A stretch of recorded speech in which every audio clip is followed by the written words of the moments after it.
Yes, come on India.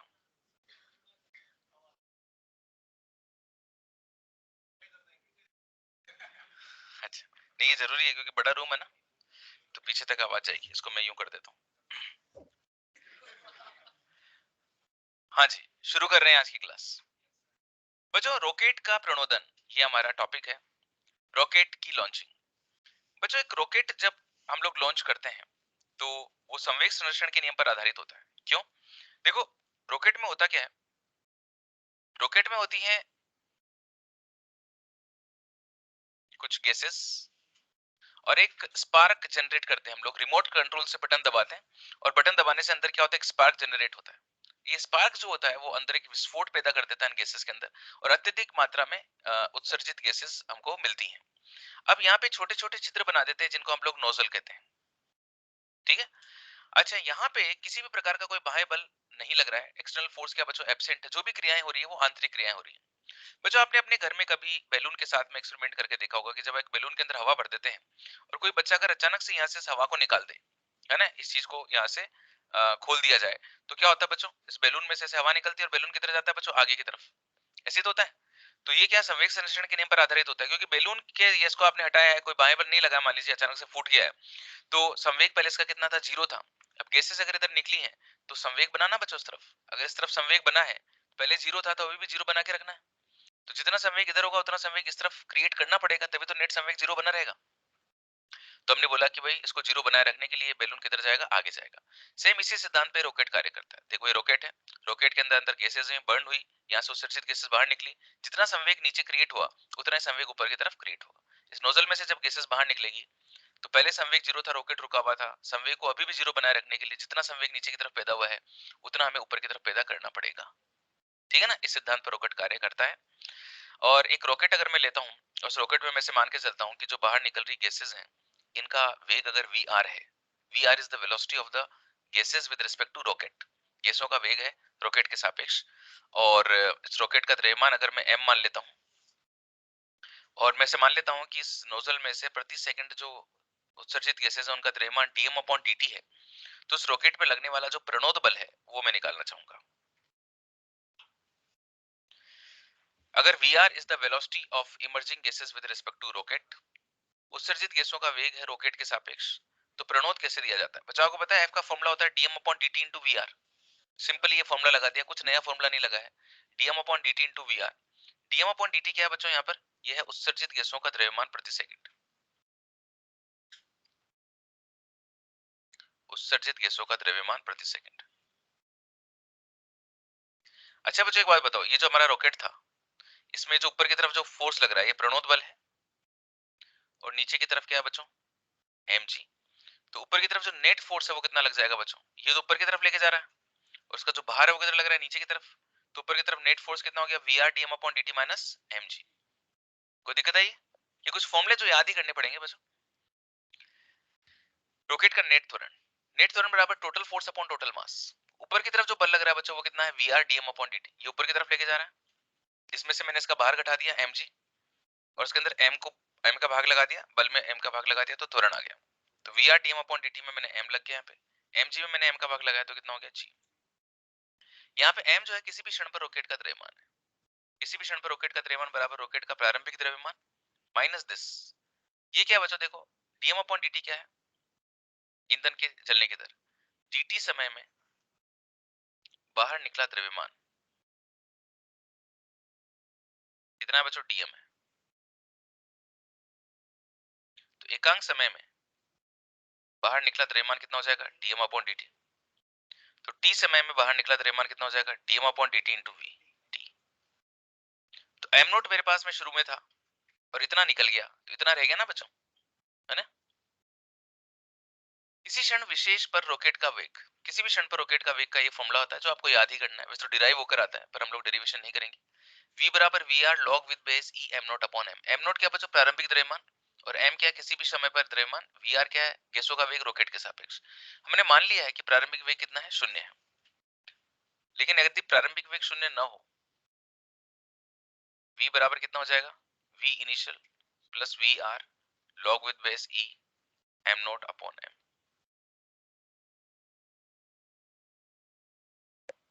कोई दिक्कत नहीं है बच्चों, जब तक सवाल नहीं करते तब तक पता नहीं चलता। किलोग्राम पर सेकंड कहीं पे भी दिख जाता है बच्चों फिजिक्स में, इसको देखते आपके माइंड में आना चाहिए डीएम अपॉन डीटी। हो जाए बच्चों।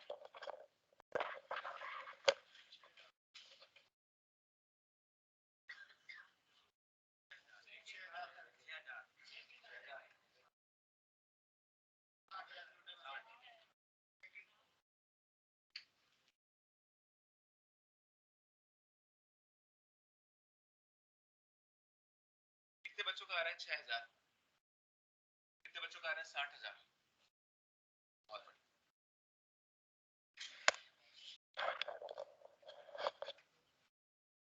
बच्चों, इतनी दर से ईंधन बाहर निकल रहा है और रॉकेट का जो स्पीड है वो इतनी है, तो रॉकेट पर कितना बल लगेगा? कोई फॉर्मूला कुछ अलग से याद करना ही नहीं है बच्चों उसके लिए। आप same DM upon DT into V कर दो, V R. DM upon DT कितना है बच्चों? 1। और वी आर कितना है? 60 किलोमीटर। किलोमीटर को आप लोग मीटर में चेंज कर लीजिए, तो कितना आ जाएगा? 60,000 न्यूटन। ओके बच्चों, एक उपग्रह है, एक सैटेलाइट है, और बल मुक्त त्रिविम में, बल मुक्त मतलब जहां पे फोर्स नहीं है, जहां पे फोर्स नहीं होगा वहां पे संवेग का नियम लगाया जा सकता है। और त्रिविम मतलब स्पेस में है, स्थिर अंतर्ग्रहीय धूल को इतनी दर से बाहर निकलता है, ये जो इसमें से धूल बाहर निकल रही है मतलब गैसेस बाहर निकल रही है, मान लीजिए, और उनके बाहर निकलने की जो दर है वो कितनी है? अल्फा इंटू वी है। उपग्रह का द्रव्यमान m है और उपग्रह की जो चाल है वो v है। अल्फा एक कांस्टेंट है उपग्रह का स्पष्ट रेखीय त्वरण। कुल मिला के त्वरण पूछा जा रहा है आपसे। त्वरण बराबर क्या होता है बच्चों? बल बटे द्रव्यमान। बल का क्या फॉर्मूला होता है? DM upon DT into V, और नीचे किसका भाग लगा दिया? m। डीएम अपॉन डीटी कितना दिया हुआ बच्चों? अल्फा वी, ये v और नीचे v, alpha V square upon m। सबके अंदर माइनस लगा हुआ, माइनस इसलिए लगा हुआ है कि जिस तरफ गैसेस निकल रही हैं बच्चों, इसके अपोजिट डायरेक्शन में इसमें त्वरण है। कोई दिक्कत है? समटाइम्स एग्जाम में हम लोग ऐसा सवाल देखकर सोचते हैं कि यार ये तो होगा ही नहीं, मतलब है ना, लेकिन है ना, आप देखा करो कि यार क्या क्या दिया हुआ और पूछा क्या है, बस इससे आपको फॉर्मूला निकल आएगा, और फॉर्मूला निकलते ही आपको आंसर मिल जाता है। कई बार कुछ क्वेश्चन सिर्फ देखने में ही अजीब से होते हैं, उनको सॉल्व करने पर वो बहुत आसान प्रतीत होते हैं। मैं कुछ भी नहीं बता रहा हूँ, आप लोग कीजिए।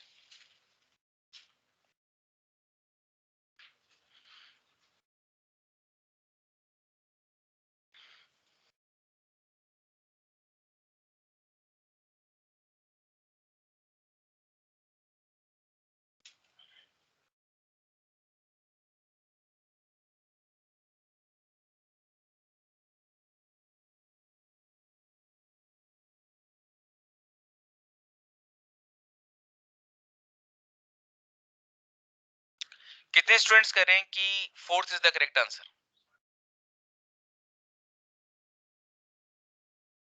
बच्चों, 6000 किलोग्राम का रॉकेट फायर करने के लिए तैयार किया गया बच्चों। ये रॉकेट है, आप इसको थोड़ा कल्पना कीजिए, ये रॉकेट है, और इसका जो मास है वो कितना बच्चों? 6000 केजी। गैसों के निष्कासन की चाल मतलब आपको वीआर दिया हुआ है 1000 मीटर पर सेकंड। प्रति सेकंड कितनी गैस बाहर आनी चाहिए, मतलब आपको डीएम अपॉन डीटी चाहिए, ताकि रॉकेट के बाहर को नियंत्रित करने के लिए आवश्यक प्रणोद बल प्राप्त हो सके। बच्चों, प्रणोद बल किधर लगता है बच्चों? ऊपर की तरफ। और ये प्रणोद बल को किसको बैलेंस करना है बच्चों? उसके बाहर को। तो एफ प्रणोद बराबर कितना होना चाहिए? mg होना चाहिए। प्रणोद बल का फॉर्मूला क्या होता है बच्चों? डीएम अपॉन डीटी इंटू वेग बराबर mg। तो मुझे क्या चाहिए बच्चों? डीएम अपॉन डीटी चाहिए, तो डीएम अपॉन डीटी बराबर हो जाएगा mg अपॉन वी आर। बच्चों m जो है वो 6000 किलोग्राम है, g का मान कितना है बच्चों? 10, और जो वी आर है वो कितना है? 1000। तो मेरे पास आंसर कितना आ जाएगा बच्चों? 60 केजी। बिल्कुल सही आंसर। वेल डन बच्चों। ओके, बहुत अच्छे। आगे बढ़ जाऊं? नेक्स्ट हमारा टॉपिक है एक्सप्लोजन, विस्फोट के सवाल करेंगे बच्चों। हाँ जी, बताएं बताएं, बताओ। सर बोलो बोलो बोलो। हाँ जी, फिल्मों में जैसा होता है हो रहा है हूबहू, है ना? एक्सप्लोजन बच्चों, विस्फोट। जब विस्फोट एक्सक्यूज मी होता सर। है बच्चों, तो क्या होता है? अचानक से एनर्जी निकलती है, और किसी भी बम में जो विस्फोट होता है बच्चों, वो बाहर से बल लगा के नहीं होता है, वो आंतरिक बलों के कारण होता है बच्चों। तो यहाँ पे इंटरनल एक्सटर्नल फोर्स फोर्स। क्या होता है? एब्सेंट होता है। मेरा बच्चा, प्यारा बच्चा, नन्ना मुन्ना बच्चा जानता है कि जब फोर्स की वैल्यू 0 होती है तो हम लोग law of conservation of linear momentum लगा सकते हैं, है ना। अगर ये लगा सकता हूं तो देखो एक्सप्लोजन के क्वेश्चंस कैसे करूंगा। बच्चों हमेशा ध्यान रखना कि एक्सप्लोजन के जो क्वेश्चंस होंगे उनमें टोटल फोर्स 0 होता है और हम लोग law of conservation of linear momentum लगा सकते हैं, इनिशियल मोमेंटम बराबर फाइनल मोमेंटम। हमें मोमेंटम कंजर्वेशन लगाना पड़ेगा एक्स एक्सिस में भी और वाई एक्सिस में भी, अगर 3D का सवाल हो तो जेड में भी। जैसे एक क्वेश्चन मैं करके बताऊंगा और फिर अगला क्वेश्चन आप लोग करोगे। बहुत प्रोबेबिलिटी हाई रहती है बच्चों एक्सप्लोजन के क्वेश्चन एग्जाम में आने की। जैसे ये पहला सवाल कर रहा हूं मैं, 1 किलोग्राम द्रव्यमान की एक वस्तु है बच्चों और प्रारंभ में विरामावस्था में है और 3 भागों में टूट जाती है। एक का द्रव्यमान m, एक का द्रव्यमान m और एक का द्रव्यमान 3m। समान द्रव्यमान के दो टुकड़े चाल v नॉट से एक दूसरे के लंबवत हो सकते हैं। इसकी चाल v नॉट है और उसकी चाल भी v नॉट है, ऐसे जा रहे हैं। तब भारी टुकड़े का संवेग क्या होगा? बच्चों ये तो तय है कि यहाँ पे एक्सटर्नल फोर्स कितना है बच्चों, 0 है। तो हम लोग law of conservation of linear momentum लगा सकते हैं। घटना के पहले का संवेग बराबर घटना के बाद का संवेग। घटना के पहले कितना संवेग है बच्चों, 0। तो घटना के बाद में भी कितना होना चाहिए, 0 होना चाहिए। बच्चों देखो एक एक कण का देखो, आपस में कोई चर्चा ना करेंगे आप। पहला जो कण है इसका संवेग कितना लिखेंगे आप, mv नॉट। दूसरे कण का संवेग भी कितना लिखेंगे आप, mv नॉट। इन दोनों का जो परिणामी है बच्चों वो कितना हो गया, √2 mv नॉट। अंडरस्टैंड? इसकी इंफॉर्मेशन थी, इसकी इंफॉर्मेशन थी, दोनों की इंफॉर्मेशन से मैंने परिणामी संवेग निकाल लिया।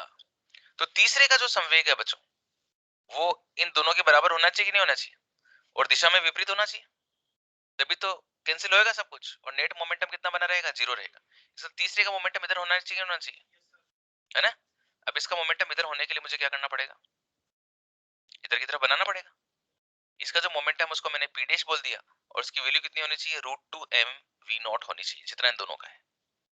अब बात आती है कि भैया ऑप्शन में तो m है नहीं, तो अब ये मुझे पता है कि 1 किलोग्राम के टुकड़े के कितने हिस्से हुए थे बच्चों, 3। एक m था, एक m था, एक 3m था। m और m 2m और 3m 5m। 5m की वैल्यू कितनी है बच्चों, 1 kg। 5m की वैल्यू कितनी है बच्चों, 1 kg। तो m की वैल्यू कितनी है बच्चों, 1/5 kg। मेरा बच्चा, प्यारा बच्चा, यहाँ पर m की वैल्यू पुट करेगा 1/5 v not and correct answer is this. Understand? Sure? अगर आपसे पूछा जाता है कि ये तो मेरा आंसर हो गया, अगर मुझसे पूछा जाता है कि तीसरे कण की चाल क्या होगी, तो आप बोलोगे गुरुजी जो तीसरा कण है ना इसका जो भी संवेग आया है वो होगा उस तीसरे कण का द्रव्यमान जो कितना है 3m और उसकी चाल। इसका मान किसके बराबर आया, √2 v नॉट अपॉन 5 के आया। तो बोले गुरुजी 3 तो ठीक है और m की वैल्यू मैं 1/5 रख दूंगा क्योंकि वो मैंने यहां से निकाल ली थी, इंटू v डैश बराबर √2 v नॉट अपॉन 5। 5 से 5 कट गया गुरुजी और v डैश की वैल्यू आ गई √2 v नॉट अपॉन 3। ओके, अगर ये आपसे पूछा जाता तो, लेकिन आपसे पूछा क्या गया है, ये वाला पूछा गया। अंडरस्टैंड? अब एक तो मैंने कर दिया बच्चों, अब बारी आती है आपकी। एक चट्टान विस्फोट होकर 3 भागों में विखंडित हो जाती है। इन दोनों में से 1 किलोग्राम वाला पहला भाग, हाँ आप लोग करो, इतनी चाल से गति कर रहा है और 2 किलोग्राम वाला दूसरा भाग इतनी चाल से गति कर रहा है और ये दोनों समकोण पर उड़ते हैं बच्चों। तीसरे भाग की चाल भी दे रखी है बच्चों, तीसरे भाग की चाल, तो उसका द्रव्यमान पूछा है कि इसका मास कितना होगा।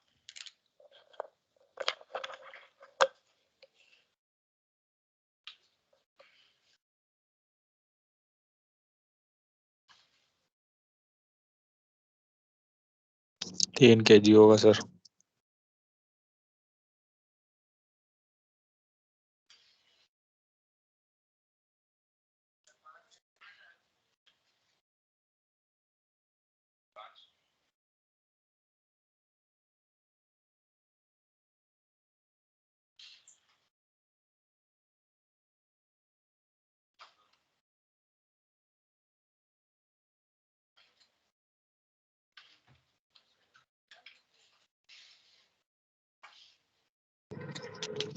समझ में कुछ नहीं आ रहा, फिर भी 3 kg होगा।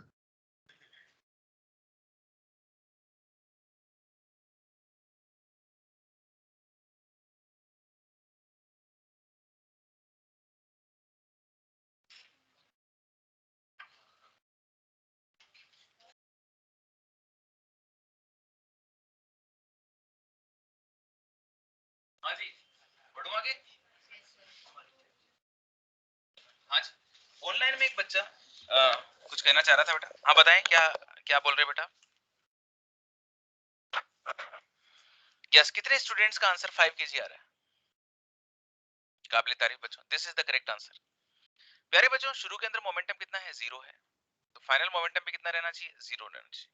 तो इसका जो संवेग है वो कितना हो गया बच्चों? 1 × 12, ये हो गया ना संवेग। इसका संवेग कितना हो गया? 2 × 8।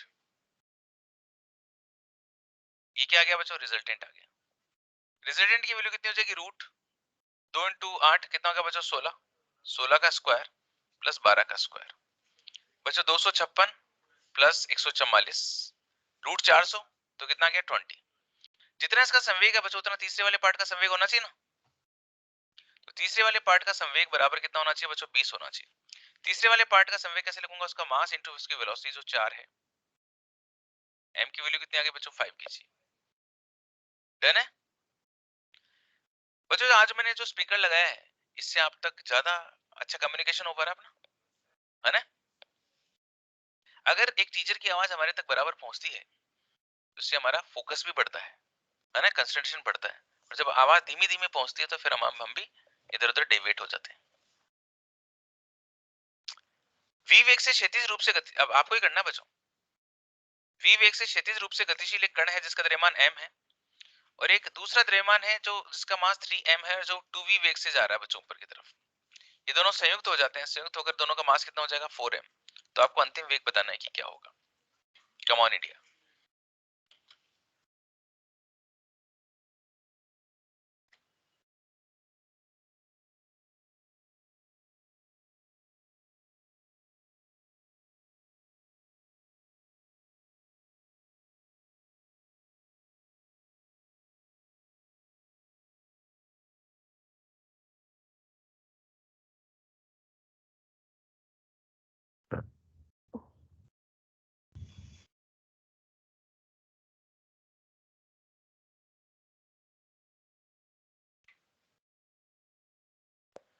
थर्ड, कितने स्टूडेंट्स करें कि first is the correct answer, second is the correct answer and third is the correct answer? Okay बच्चों, मेरे प्यारे बच्चों, संवेग संरक्षण का नियम लगेगा घटना के पहले का संवेग बराबर घटना के बाद का संवेग। घटना के पहले का जो संवेग है बेटू वो कितना है? mv। अच्छा, मेरे को आई कैप जे कैप की फॉर्म में निकालना है, तो मैं p इनिशियल बराबर p फाइनल कर रहा हूं बच्चों इन वेक्टर फॉर्म। p इनिशियल कितना है बच्चों? mv, और ये कितना है बच्चों? आई कैप, और ये कितना है? 3m, और ये कितना है? 2v, एंड ये जे कैप 4m v वेक्टर। बच्चों m को इधर भाग लगा दीजिए, mv आई कैप, इसमें 4m का भाग लगा दिया, 6mv जे कैप, इसमें 4m का भाग लगा दिया, ये आपके पास v वेक्टर बन गया। m से m कट गया, m से m कट गया, v/4 आई कैप प्लस 3/2 v जे कैप, ये मेरे पास में वेलोसिटी आ गई। बहुत बढ़िया बच्चों, यू आर डूइंग गुड।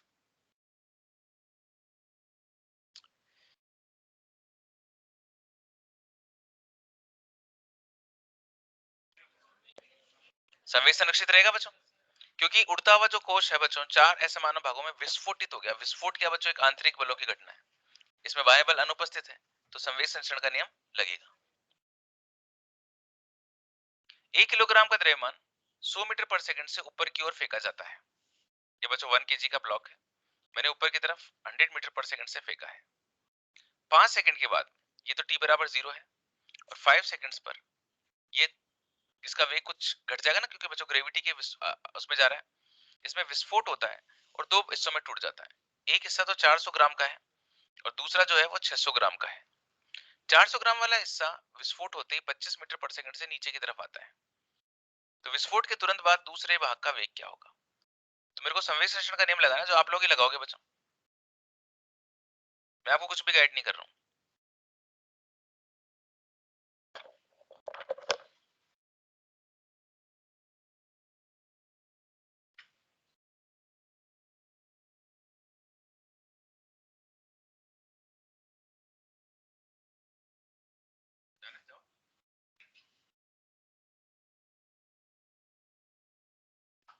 क्या सब ठीक ठाक तो है?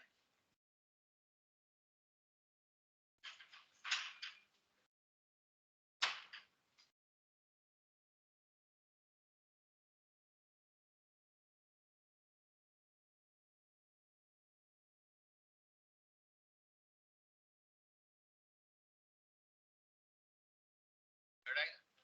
कितने बच्चों का थर्ड आ रहा है? तो कितने फोर्थ बच्चों का आ रहा सेकंड है, आ रहा है? बता रहा है। देखो प्यारे प्यारे बच्चों, ये वाली जो जहाँ पे ये घटना घटित हो रही है, जहाँ पे विस्फोट हो रहा है, वहीं पे मैं संवेग संरक्षण का नियम लगाऊंगा। संवेग संरक्षण का नियम मुझे बोलता है कि पी इनिशियल बराबर क्या होना चाहिए, पी फाइनल। बच्चों घटना के पहले अब देखो वो 1 किलोग्राम था और ये ग्राम में थे, तो मैं 1 किलोग्राम को भी तो ग्राम में चेंज कर सकता हूँ ना बच्चों। तो मेरा जो मास है वो कितना है, 1000 ग्राम। इसको मैंने वेग से मल्टीप्लाई कर दिया। जो वेग है बच्चों इसका वो कितना है वो मुझे पहले निकालना पड़ेगा, और वो निकालने के लिए मुझे लगानी पड़ेगी गति की पहले समीकरण। प्रारंभिक वेग कितना बच्चों 100, लेकिन इस पे लग रहा था गुरुत्व त्वरण नीचे की तरफ और समय था 5 सेकंड। 100 माइनस 50 मतलब 50 metre per second. Okay this is 50 metre per second, और ये 50 मीटर पर सेकंड की तरफ बच्चों ऊपर की तरफ है तो मैंने प्लस बोल दिया। घटना के बाद में 400 ग्राम वाला पिंड नीचे की तरफ गया बच्चों -25 से, प्लस इसका मास कितना बच्चों 600 और उसकी वेग मेरे को निकालना है। 50,000 बराबर -10,000 बराबर 600 वी। 600 वी ने प्लस 600 वी बराबर इसको इधर ले गया तो 60,000 हो गया बच्चों। तो वी बराबर कितना हो गया आपका 100 मीटर पर सेकंड, क्योंकि प्लस में आया तो किधर हो गया बच्चों, ऊपर की तरफ। वैसे भी ऊपर की तरफ होना चाहिए था क्योंकि घटना के पहले संवेग किधर था बच्चों, ऊपर की तरफ। Sharda please don't talk. पहले ऊपर की तरफ था बच्चों, अब ये नीचे की तरफ है, तो ओवरऑल संवेग को तो अभी भी ऊपर की तरफ ही रहना ना, तो इसलिए इसका वेग ये तो तय है कि ऊपर की तरफ ही आना था। अंडरस्टैंड बच्चों? जैसे जिनसे हो पा रहे हैं वेल्डन, बहुत अच्छी बात है, नहीं हो पा रहे हैं वो ट्रेंड देखते जाओ कि कैसे कैसे हो रहा है। बोलो बेटा। एक क्वेश्चन है बच्चों, एक प्रक्षेप्य को u वेग से क्षैतिज से थीटा कोण पर दागा जाता है। एक प्रक्षेप्य को u वेग से क्षैतिज के साथ में कितने कोण पे दागा गया, थीटा। इसके प्रक्षेप्य पथ के उच्चतम बिंदु पर 3 खंडों में विभाजित हो जाता है।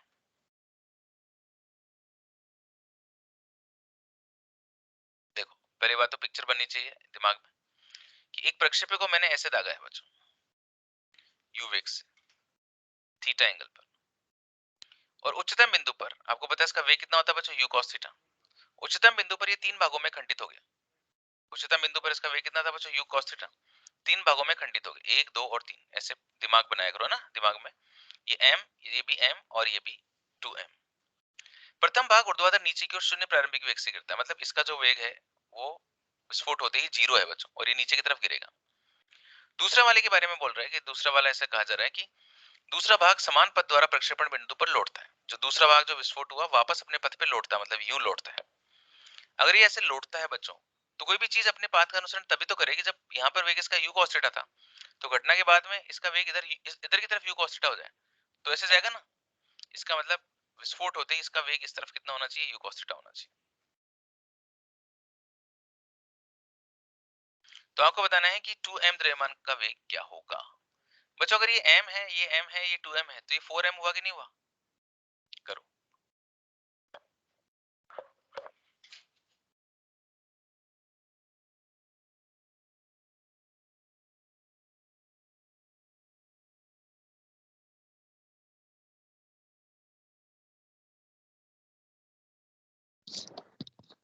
Hello sir.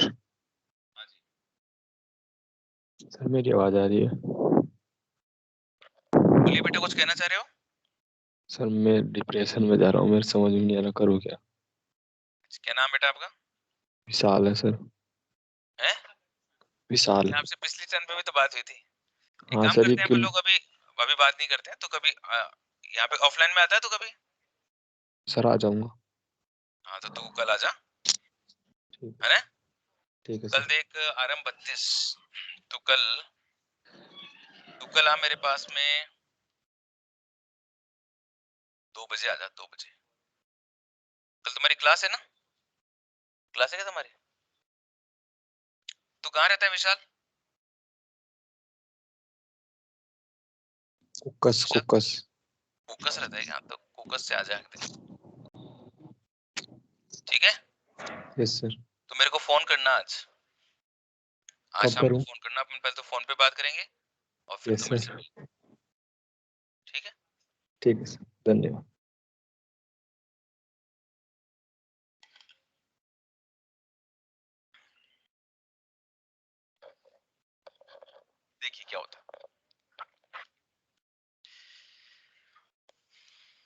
बच्चों घटना के पहले का संवेग कितना है 4m into you cos theta. घटना के बाद इसका तो मास m और ये कितना हो गया बच्चों 0, इसका मास तो m और बच्चों इसका कितना हो जाएगा माइनस यू कॉस थीटा, इसका मास 2m और मुझे इसकी चाल बतानी है। My dear student this is 4mu cos theta and this is minus mu cos theta plus 2mv। So 2mv is equals to ये इधर की तरफ चला गया 5mu cos थीटा, तो m बराबर कितना हो गया v बराबर हो गया 5/2 u cos थीटा। बेहतरीन बच्चों बेहतरीन, कितने बच्चों का करेक्ट हुआ है? वेल डन, दिल खुश कर दिया आप लोगों ने। चलिए बच्चों ये जो क्वेश्चंस है ना ये अपन को धीरे धीरे सिखाते पूरी फिजिक्स में ही फायदा होगा। अगर आप वर्क एनर्जी पावर का इसका प्रोजेक्टाइल का क्वेश्चन कर रहे हो तो इससे फायदा आपको इलेक्ट्रोस्टैटिक्स में भी होगा। विद्युत धारा का चुंबकीय प्रभाव के क्वेश्चन करोगे तो 1D में भी फायदा होगा। क्वेश्चन ही तो टेक्निक तो अपने आप आती जाती है, कोई सा भी चैप्टर हो जाए। This is an again a very very good question. Okay तो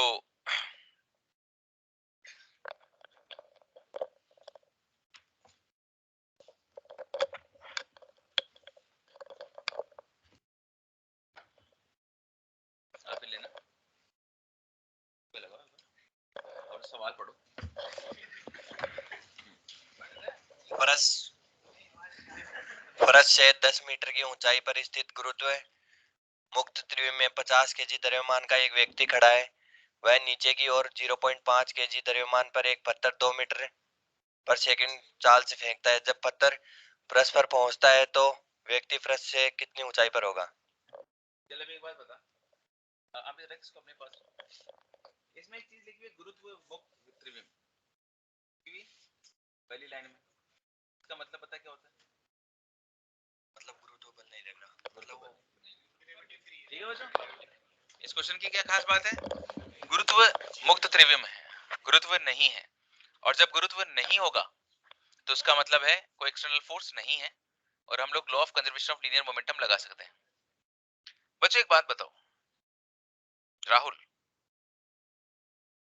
आप मुझे बताओ कि 10 मीटर की ऊंचाई पर ऐसे ये खड़ा हुआ है ना, 50 किलोग्राम का व्यक्ति है और यह एक गेंद को फेंकता है। किधर बैठे राहुल? ओके, दो राहुल हैं, आप राहुल शर्मा हो है ना, राहुल कुमार हो आप, और आप राहुल गुजर हो। हाँ, 50 किलोग्राम का व्यक्ति और 0.5 केजी की इसके पास में वस्तु है। तो राहुल बताएं, राहुल कुमार बताएंगे कि अगर ये गेंद को मैं नीचे की तरफ फेंकूंगा तो क्या नीचे तक आने में जो समय लगेगा अगर मुझे निकालना हो तो कौन सा फॉर्मूला लगाऊंगा मैं?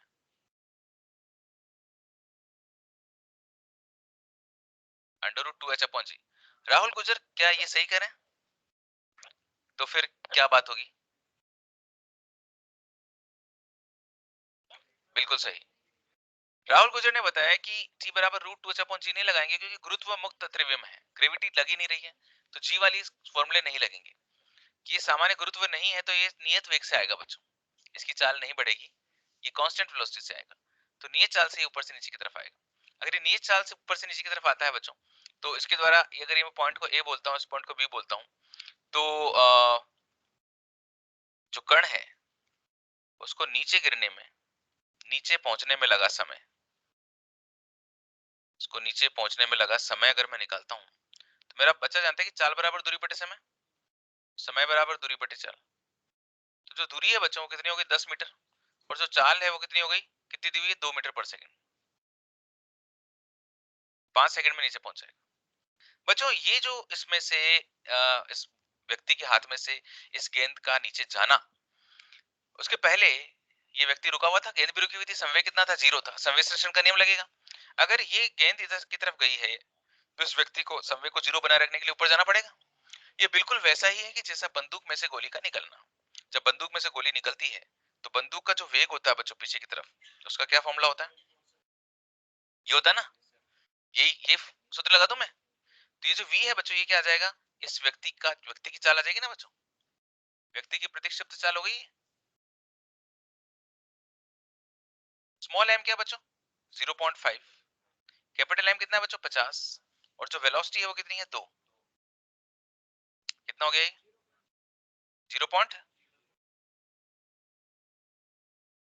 माइनस में 0.02। माइनस का मतलब हुआ कि इसको अगर मैं प्लस मान रहा हूँ नीचे वाले को, तो ऊपर वाला क्या हो जाएगा माइनस में हो जाएगा। तो ये जो व्यक्ति की जो चाल है वो इतनी आ जाएगी। तो इस व्यक्ति द्वारा 5 सेकंड में तय दूरी, भाई ये पीछे जाएगा ना साल से, चाल इंटू समय। My dear students, what is the चाल 0.02 और समय कितना है बच्चों 5, 0.1 मीटर। तो ये व्यक्ति ऊपर की तरफ उछल जाएगा बच्चों 0.1। तो मेरे को ग्राउंड से हाइट पूछी है, बिल्कुल सही 10 तो ये है ही, और 0.1 कितने बच्चों ने निकाल लिया था? बहुत बढ़िया बच्चों, understand, this is the way to learn the physics. सवाल करते जाइए और इसका आनंद लेते जाइए, ठीक है। ये जो जीवन है बच्चों, ये जीवन में हम लोग क्या करते हैं कि ये जीवन हमको क्यों मिला है भाई? आनंद के लिए मिला है शारदा। जीवन हमें क्यों मिला है? आनंद के लिए मिला है। अब आनंद हम लोग कब कर पाएंगे? जब हमारी जेब भरी हुई होगी, है ना। आनंद करने के लिए कुछ चीजों की जरूरत है। एक तो जेब भरी होनी चाहिए, परिवार में शांति होनी चाहिए, स्वास्थ्य बढ़िया होना चाहिए, है ना, और हमारी खुद की पहचान होनी चाहिए। ये सब चीजें हैं तो बेस्ट लाइफ होती है। कई बार क्या होता है कि हम जब ये सब चीजें हमको चाहिए होती, और ये सब चीजों को पाने के लिए कुछ मेहनत तो करनी पड़ती है। जब मेहनत करनी पड़ती है, जब हम लोग मेहनत कर रहे होते हैं, वो जो प्रोसीजर होता है, उस प्रोसीजर में कई बार टाइम लगता है ना। जब मेहनत करनी शुरू होती है तो हमारा जो लॉ ऑफ इनर्शिया होता है, जड़त्व का नियम, हम क्योंकि बचपन से अभी तक हमने कभी इतना संघर्ष नहीं किया, क्योंकि खुद को प्रूव करने की जरूरत नहीं पड़ी, है ना। हमेशा घर वालों का हाथ रहा है, आगे भी रहेगा। लेकिन अब वो एज आ गई है जब हमें खुद को प्रूव करना चाहिए, करना पड़ेगा। तो अभी कॉम्पिटिशंस आ जाते हैं बच्चों। जब ये आ जाते हैं तो हमें थोड़ी सी एक्स्ट्रा मेहनत करनी पड़ती है, सामान्य लीग से हटकर। हमारे टारगेट्स बड़े हो जाते हैं लाइफ के, उनको अचीव करने के लिए हमको थोड़े प्रयास अतिरिक्त करने पड़ते हैं। जब वो अतिरिक्त प्रयास करते हैं तो हमें जोर आता है, जबकि हमें जोर नहीं आना चाहिए, उसमें मजा आना चाहिए, उसमें मजा ढूंढो। जब जोर आता है और जब हम उस चीज को अचीव नहीं कर पा रहे होते हैं तो डिप्रेशन आता है फिर, है ना। इसी को तो डिप्रेशन कहते हैं कि जो आपकी लाइफ का जो टारगेट है, जो आपको हासिल करना है, और आप जहां पर खड़े हो, जब उन दोनों के बीच में गैप जितना ज्यादा होगा, डिप्रेशन उतना ही ज्यादा बढ़ेगा। और हम उस गैप को कवर नहीं कर पाते हैं तो वो डिप्रेशन का रूप ले लेता है। डिप्रेशन को दूर करने का सिर्फ एक ही तरीका है कि आप इस गैप को कम करो, और ये कम सिर्फ एक ही तरीके से हो सकता है, कड़ी मेहनत करके। कड़ी मेहनत होती है समय देकर, ठीक है। मेहनत का कोई विकल्प ना तो कभी था, न कभी आज है, न कभी होगा। ओके, तो ये करनी ही पड़ेगी, इसके अलावा कोई तरीका नहीं। आगे बढ़ते हैं।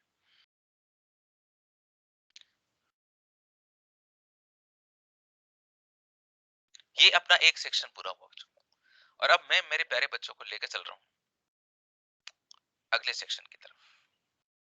इसका नाम है फोर्सेस। डिफरेंट टाइप के फोर्सेस मैं आपको बताने वाला हूं।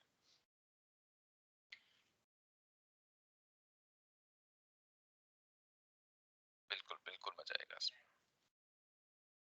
बिल्कुल। हम तो जीते ही इसलिए। किशन आपको कब से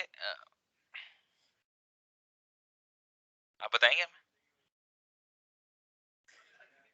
हम्म, हम्म।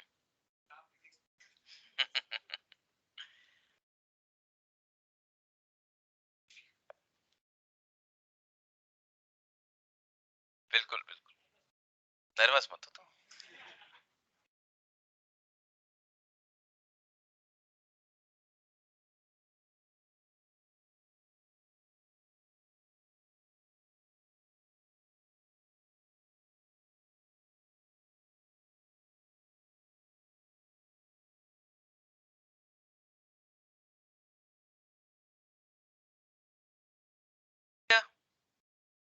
हम लोग आ रहे हैं बच्चों अगले सेक्शन की तरफ, ठीक है। NLM forces, Newton law of motion में लगने वाले बलों के बारे में आपको बताऊंगा।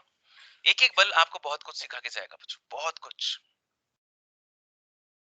सबसे पहले मैं आपको बताऊंगा बच्चों वेट के बारे में, वजन क्या होता है, फिर नॉर्मल रिएक्शन बताऊंगा, फिर टेंशन आएगी जीवन में, फिर सूडो फोर्स आएगा बच्चों छद्म बल, फिर घर्षण आएगा, फिर सर्कुलर मोशन आएगा, स्प्रिंग का फोर्स आएगा, इक्विलिब्रियम आएगा। ठीक है ना? आओ सबसे पहले मैं आपको वेट के बारे में बताता हूँ बच्चों। वेट क्या होता है? वजन पृथ्वी द्वारा किसी वस्तु पर लगाया गया जो बल होता है वो वेट कहलाता है बच्चों। ये हमारी पृथ्वी है और यहाँ पर मैंने एक वस्तु को रख दिया बच्चों। पृथ्वी क्या करेगी? इस वस्तु को अपनी तरफ खींचेगी बच्चों। जब वस्तु को खींचेगी तो इस वस्तु के ऊपर बल लगाएगी। मेरा बच्चा जानता है बल किसके बराबर होता है? ma के बराबर। जो F है वो क्या है बच्चों? इसको मैं वेट लिख दूंगा, जो पृथ्वी जो बल लगाएगी। और जो त्वरण लगता है वस्तु पर पृथ्वी के द्वारा वो क्या होता है बच्चों? g। तो W बराबर कितना हो गया? mg। यही क्या बच्चों? वस्तु का भार है। मेरे बच्चों W बराबर अगर मैंने बोला है mg तो इसका जो मात्रक है वो क्या होता है बच्चों? न्यूटन। लेकिन इसका एक और मात्रक होता है बच्चों, वो कहते हैं किलोग्राम या kgf। 1 kgf 1 किग्रा भार, 1 किलोग्राम भार मतलब 1 kg का भार। मेरा बच्चा जानता है कि भार बराबर क्या होता है? mg। m is 1 kg and g की वैल्यू 10। तो ये कितना हो गया बच्चों? 10 न्यूटन। अगर आपके पास कभी बल निकल कर आता है 10 न्यूटन तो इसका मतलब आपका जो फोर्स है वो 1 kg है। कभी आपसे बोल जाता है कि वस्तु पे 2 kg का फोर्स लग रहा है, इसका मतलब 20 न्यूटन का फोर्स लग रहा है। एक वस्तु पर 400 न्यूटन का बल लग रहा है, इसका मतलब 40 kg का फोर्स लग रहा है। ठीक है? नेक्स्ट है नॉर्मल रिएक्शन। नॉर्मल रिएक्शन जो होता है इसको संपर्क बल कहते हैं, अभिलंब प्रतिक्रिया बल कहते हैं इसको हिंदी में। ये एक संपर्क बल है। जब जब इस दुनिया में दो वस्तुएं संपर्क में आती हैं तो ये बल लगता है। जैसे भाई मान लीजिए मैंने इस मैग्नेटिक पेन को पकड़ा। इस मैग्नेटिक पेन को पकड़ने पर क्या हुआ बच्चों? मेरी फिंगर्स और इस पेन के बीच में संपर्क हुआ। ये क्या बच्चों? संपर्क बल है, नॉर्मल रिएक्शन। ठीक है? पहले जो गुरुजी थे बच्चों वो ओरली पढ़ाया करते थे, है ना? जब भगवान राम वगैरह का जो समय था, पेड़ के नीचे बैठ जाते थे खुले में और गुरुजी शिक्षा देते रहते थे और बच्चे जो है वो पढ़ते रहते थे। मेमोरी बहुत शार्प थी और कंसंट्रेशन कमाल का हुआ करता था उस दौर में, क्योंकि बच्चे सिर्फ सुन के ही जो है ना वो पढ़ लिया करते थे। आप देखो जैसे रामायण है ना? तो रामायण लिखी हुई थोड़ी ही है ना? वो तो क्या है, लोगों की स्मृति के आधार पर चलती हुई आई। फिर तुलसीदास जी ने रामचरितमानस लिखी। असली रामायण तो वाल्मीकि जी के द्वारा लिखी गई थी। तो वो जो लिखी हुई किताब हमारे पास थोड़ी है। वो तो क्या है, कहानियां हैं जो एक के बाद में एक पीढ़ी दर पीढ़ी सुनाई गई और वो आगे बढ़ती बढ़ती बढ़ती बढ़ती बढ़ती आगे चलेगी।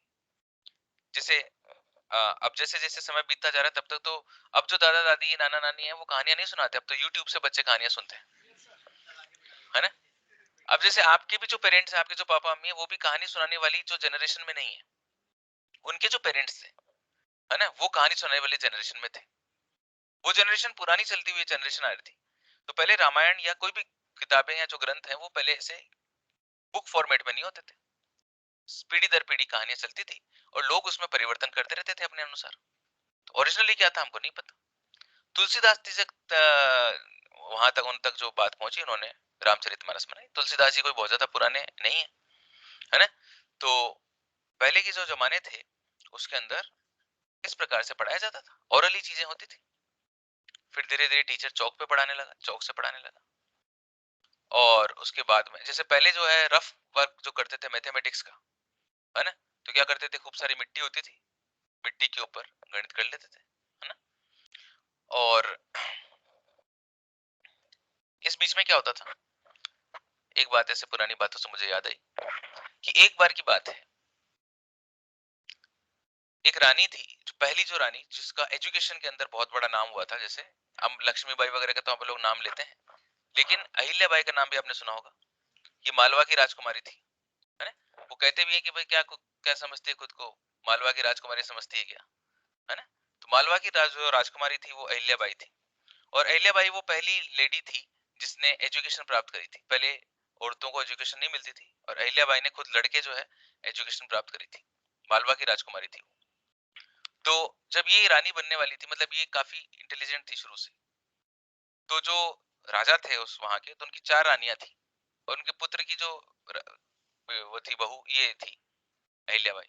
अहिल्याबाई इतनी होशियार थी कि जो है वो रानियों को बहुत उससे जलन होती थी, है ना, कि ये जो है इसका प्रभुत्व बढ़ता जा रहा है। तो उसकी परीक्षा ली गई और रानियों ने उसकी परीक्षा ली थी 4 चरणों में। उनमें से एक चरण कुछ ऐसा था जिसमें उसको कहा गया था कि तेरे को कोई ऐसी चीज लेकर आनी है ना। उसको 1 रुपए का सिक्का दिया गया, उस दौर में चलने वाला जो सबसे छोटा सिक्का है वो दिया गया, और बोला कि तेरे को मार्केट से मतलब कुछ इस तरह से चीजें खरीदनी है कि ये जो कमरा है बिल्कुल अंधेरा कमरा है ना, ये कमरा जो है पूरा भर जाए इससे, है ना। तो उनको लगा कि ऐसी कोई चीज इतने से पैसे में लेके नहीं आ पाएगी, पर बाद में अहिल्याबाई जो है वहां पर एक दीपक लेकर आई, है ना।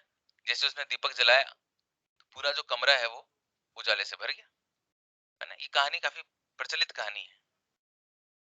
तो इस कहानी से हमको सीखने को मिलता है कि कितनी भी विपरीत परिस्थितियां हो, एक उजाले की किरण तो होनी चाहिए। एक छोटी सी उजाले की किरण क्या करती है बच्चों, पूरे अंधेरे कमरे को रोशन कर देती है।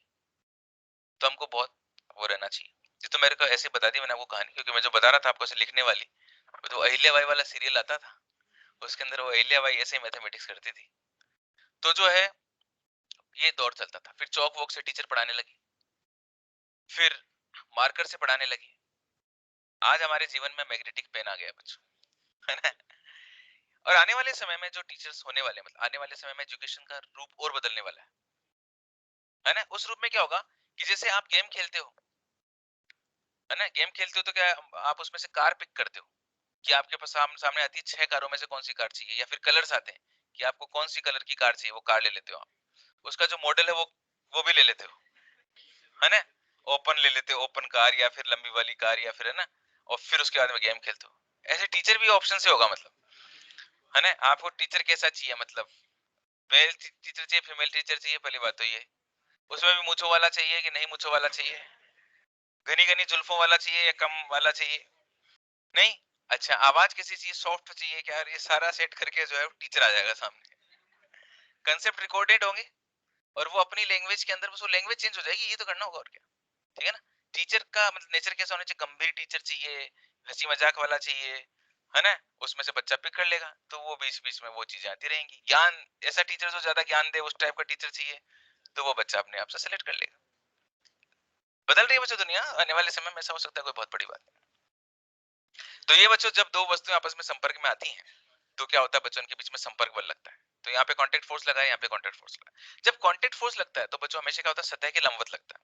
और एक वस्तु अगर दूसरी वस्तु पर लगा रही है तो दूसरी वस्तु भी पहली वस्तु पे लगाएगी। जैसे मैंने इस दीवार के ऊपर बल लगाया, तो जब मैंने इस दीवार पे बल लगाया तो मैंने थोड़े लगाया, इमीडिएटली उसी समय दीवार ने भी लगाया। तो नॉर्मल रिएक्शन हमेशा युग्म में पाया जाता है, पेयर्स में। एक बॉडी दूसरे पे लगाएगी तो दूसरी बॉडी भी पहले लगाएगी। ऐसा नहीं हो सकता है कि ये हाथ तो उसके संपर्क में आ जाए पर ये हाथ के संपर्क में ना आए। तो ये सतह के लंबवत दिशा में लगता है। ये बताता है कि दो वस्तुओं के मध्य संपर्क कितना गाढ़ा है। जितना ज्यादा नॉर्मलाइजेशन होगा संपर्क उतना ही गाढ़ा होगा। यह हमेशा युग में पाया जाता है और इसकी प्रवृत्ति कैसी होती है, विद्युत चुम्बकीय।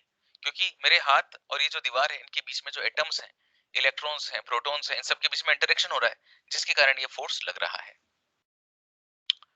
ये एक ब्लॉक है बच्चों, आसमान से गिर रहा है और नीचे जमीन पे आके अभी ग्राउंड पे हिट कर गया। जब ये आसमान में यहाँ पर है तो इसके ऊपर जो फोर्स लगेगा वो इसका वेट होगा कि नहीं होगा, जो क्या होगा, mg। अभी ग्राउंड पर आ गया, ग्राउंड पे आते इनके बीच में संपर्क बल लगा तो mg तो की तरफ लगा और नॉर्मल रिएक्शन ऐसे लगा। अब मैं इसका फ्री बॉडी डायग्राम बनाऊंगा जिसको हम लोग बोलेंगे FBD। FBD का मतलब होगा फ्री बॉडी डायग्राम।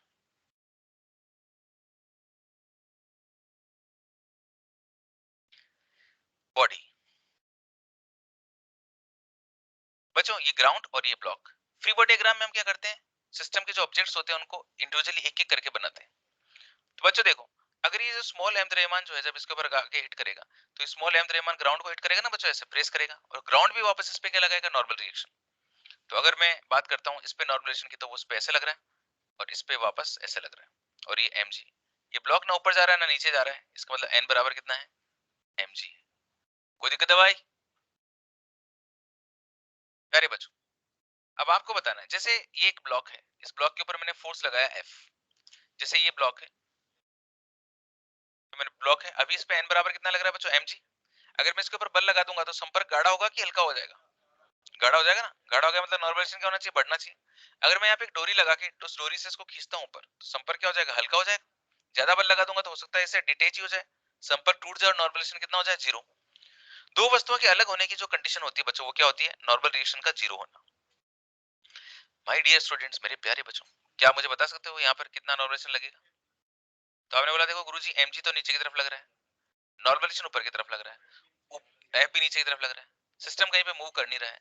ऊपर वाले बल बराबर नीचे वाले बल, नीचे कौन लग रहा है बच्चों, एन, ऊपर क्या लग रहा है, एन नहीं, mg और f दोनों किधर लग रहे हैं, नीचे, n किधर लग रहा है, ऊपर, तो n बराबर कितना हो गया, f प्लस mg।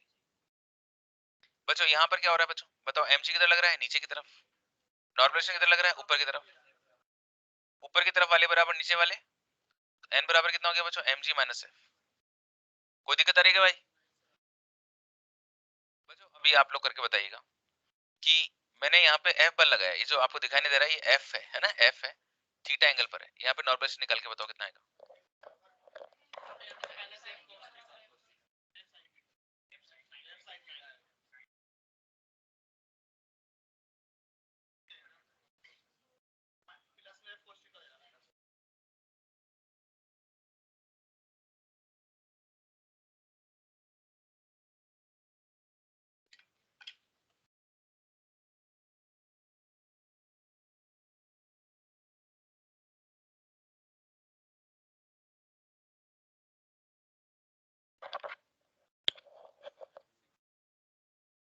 मेरे प्यारे बच्चों, ये अगर f है बच्चों, इस तरफ घटक कितना हो जाएगा, f cos थीटा, और ये कितना हो जाएगा, f sin थीटा। नीचे की तरफ बल कितना लग रहा है बच्चों, mg, और नॉर्मलाइजेशन कितना है बच्चों, n। तो ऊपर की तरफ क्या लग रहा है बच्चों, n plus f sin theta, और नीचे की तरफ क्या लग रहा है, mg। तो n बराबर कितना हो गया, mg minus f sin theta. Done.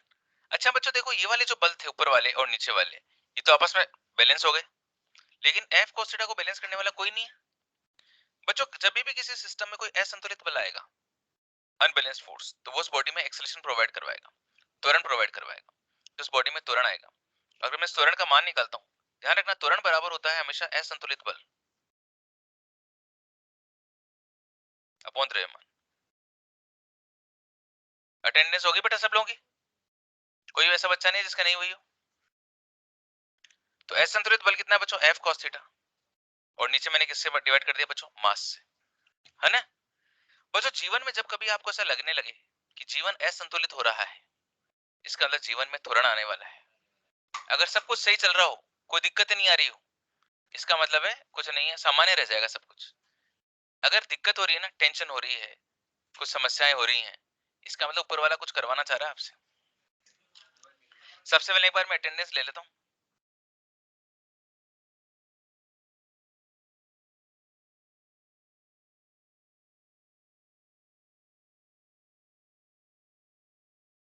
इक्कीस बच्चे मुझे अभी ऑनलाइन सुन रहे हैं।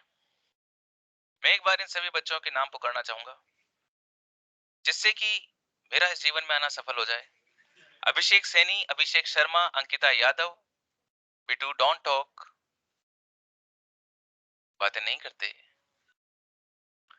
अभिषेक Saini, Abhishek Sharma, Ankita Yadav, Dashrath, Dishant, Harsh, Hemu, Nancy, Pinky, Priyanshu, Rakesh, Ravi, Ritik, Sitaram, Sunil, Sunil Singh Gurjar, Suraj Nitharwal, Vasundhara Kumari, Vinita and Vishal.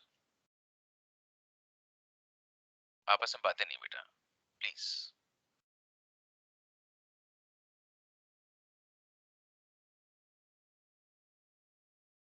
Yes, come on India. अब हम लोग बात कर रहे हैं बच्चों यहां पर,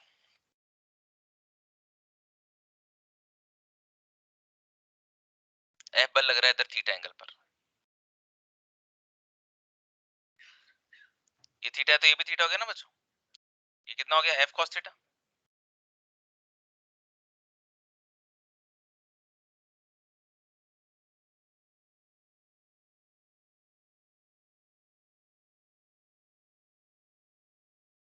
ऊपर की तरफ नॉर्मलाइजेशन, नीचे की तरफ mg, ऊपर की तरफ कौन कौन लग रहा है बच्चों, n, और नीचे की तरफ कौन लग रहा है, mg और f sin थीटा। ये नॉर्मलाइजेशन आ गया बच्चों। अच्छा, और f cos थीटा असंतुलित रह गया, f cos theta upon m, कोई दिक्कत है? चलो बच्चों जल्दी से बताओ नॉर्मलाइजेशन कितना होगा?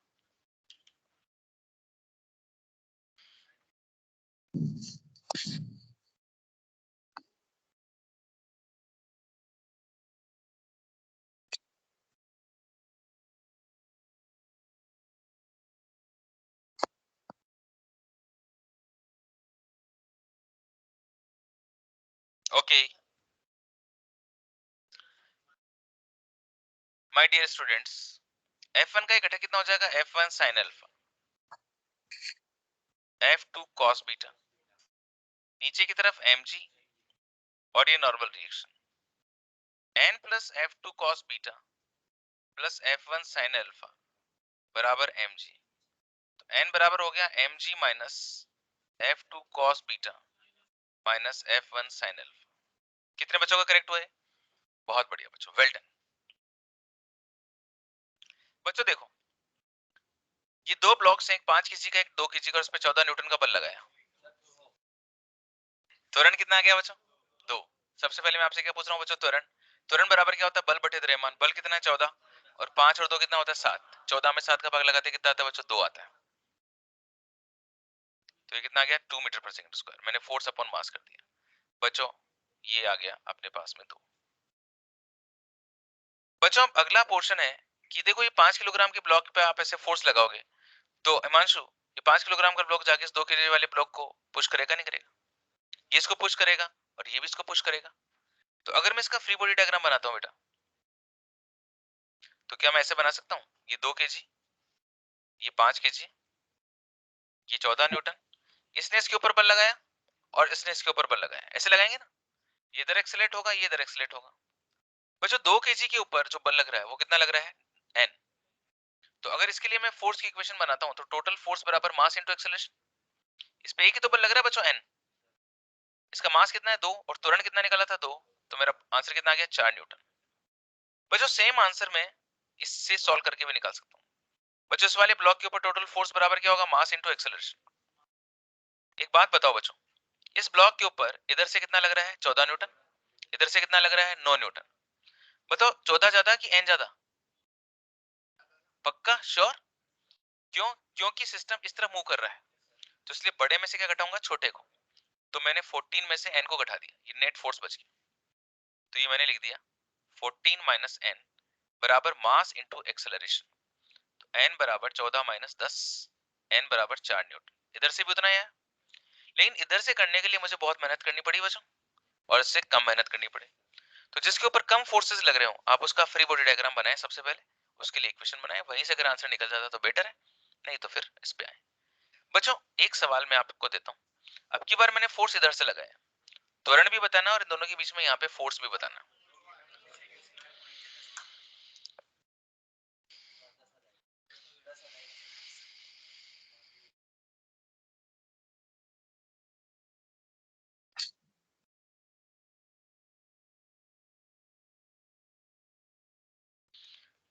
हो गया बच्चों?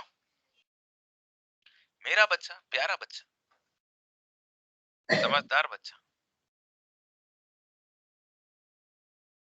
ए बराबर total force upon total mass.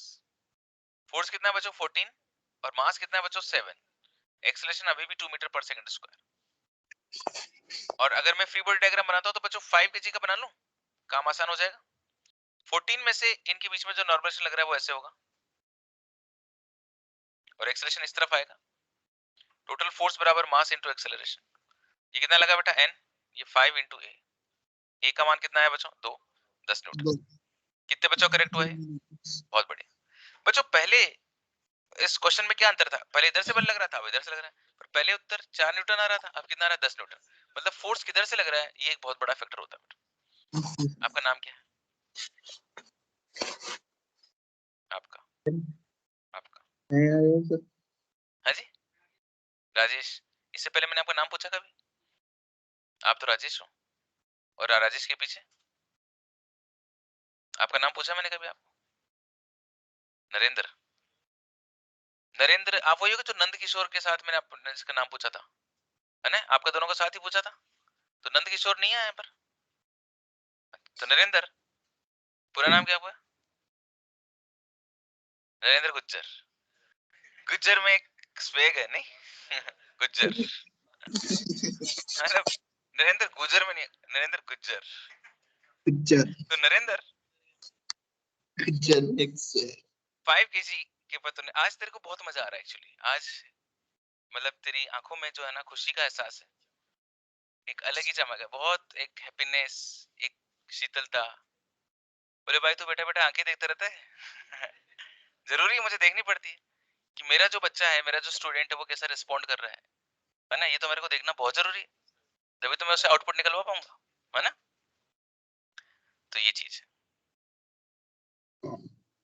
M1, M2 और M3 तीन ब्लॉक्स हैं, और इनके ऊपर यहाँ पे जो नॉर्मलाइजेशन है वो N1 लग रहा है इन दोनों के बीच में, इसने जो उस पर संपर्क लगाया था ना, इसमें N2 और इसमें N3। बिना पेन चलाए बता दो इसको, तो बताओ N1 की वैल्यू कितनी आएगी?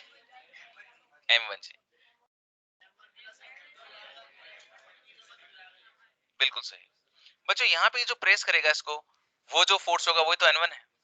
ये जो प्रेस करेगा उसके ऊपर दोनों का बाहर आ गया ना, M1 प्लस M2 इंटू जी, और यहाँ पर M1 plus M2 plus M3 into जी। मैंने किसने सुसाइड कर ली? नीचे देख, सुसाइड कर ली। हाँ जी,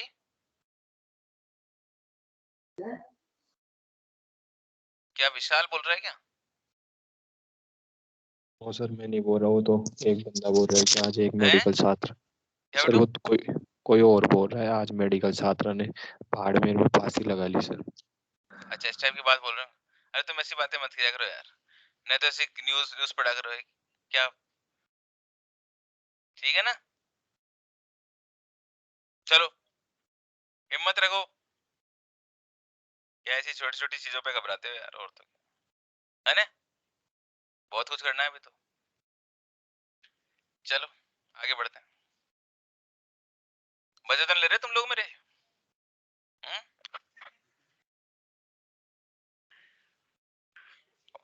वो सीधा साधा आदमी बेचारा, इसको जो है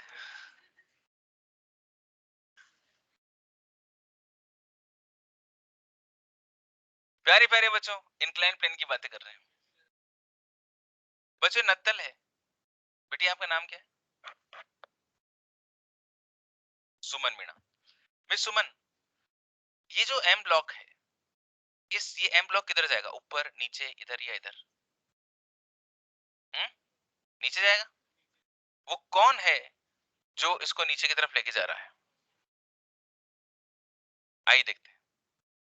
बच्चों ग्रेविटी का एक कंपोनेंट नीचे की तरफ लेके जाएगा ना मेरे प्यारे बच्चों, क्या एमजी नीचे की तरफ लगेगा ना लगेगा? अच्छा जो नॉर्मलाइजेशन वो इधर लगेगा ना बच्चों, ना क्यों लगेगा, है ना? दिमाग में से निकाल देना कि mg के विपरीत लगता है नॉर्मलाइजेशन, ऐसा कुछ नहीं होता, सतह के लंबवत लगता है।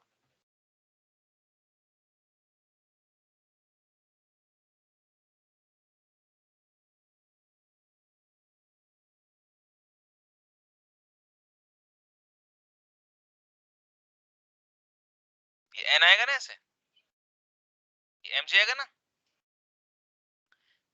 खगेश तेरी की इच्छा हो रही है बहुत देर से कि तू उस mg के घटक कर दे, है ना?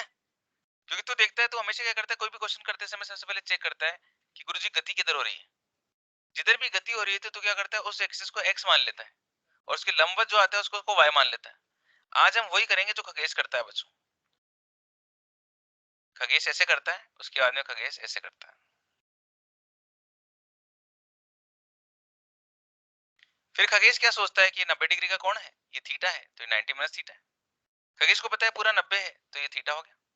खगेश मौका मिलते ही घटक कर देता है, mg cos थीटा और mg sin थीटा।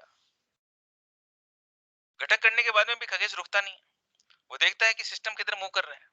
उसे पता चल जाता है कि इधर सिस्टम जा नहीं रहा है, इधर सिस्टम जा नहीं रहा है, इसका मतलब n की वैल्यू mg cos थीटा के बराबर है, और ये असंतुलित है।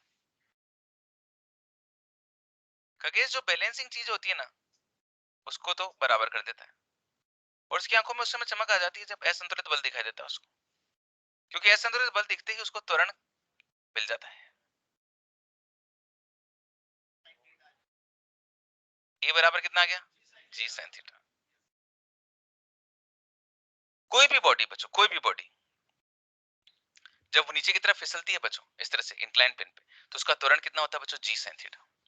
ये जो गुरुत्वीय त्वरण होता है ना बच्चों, ये निष्पक्ष है, ये सबके लिए बराबर है। मेरे पे भी 9.8 मीटर पर सेकंड स्क्वायर लग रहा है, आप पे भी इतना लग रहा है, कोई भी हो जाए, है ना, स्त्री है पुरुष है, किसी भी उम्र में है, जीवित वस्तु है मृत वस्तु है, सब पे 9.8 metre per second square. Done. और अगर ये थीटा सेम हो तो सबके ऊपर जी साइन थीटा।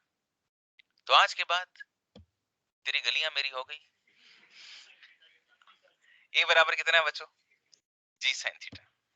ये त्वरण आप लोग ध्यान रखेंगे। ये नत्तल है बच्चों, ये जो एंगल है बच्चों वो कितना है, थीटा है। ऊपर से मैंने एक ब्लॉक को रिलीज कर दिया बच्चों, u बराबर 0, और नत्तल की जो ऊंचाई है वो कितनी है, h। खगेश किसी भी, हम सिर्फ ये देख रहे हैं कि खगेश आके सवालों को कैसे सोल्व करता है। वो देखता है u बराबर 0 है, वो देखता है कि गति इधर की तरफ हो रही है, वो देखता है कि त्वरण जी साइन थीटा है। खगेश को पता है जब त्वरण कांस्टेंट रहता है तो हम गति के समीकरण लगा सकते हैं। अगर मेरे को ए से लेकर बी तक आने का टाइम चाहिए हो तो मुझे पहले एस चाहिए हो। पाइथागोरस हमारी हमेशा हेल्प करते हैं, ठीक है ना। पाइथागोरस को अगर आप दिल से याद करोगे बच्चों तो वो कहेंगे कि साइन थीटा निकालो, लंब बटे कर्ण। आज हमारे पास लंब है, आज हमारे पास कर्ण भी होगा।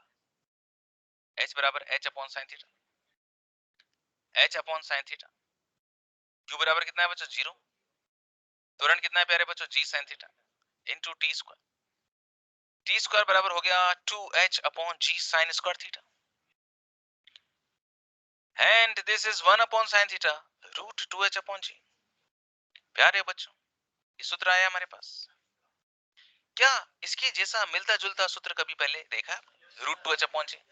जब कोई ऑब्जेक्ट फ्री फॉल करता था तब लगने वाला टाइम, लेकिन जब वो स्लाइड करता हुआ आएगा तो इतना समय लगेगा। बच्चों जो थीटा होता है ना उसको आनत कोण कहते हैं। क्या कहते हैं, आनत कोण। अगर ये थीटा बढ़े, मेरा बच्चा जानता है कि साइन थीटा का ग्राफ कैसा होता है, ऐसा। वो ये भी जानता है कि जैसे जैसे थीटा बढ़ता है वैसे वैसे साइन थीटा बढ़ता है।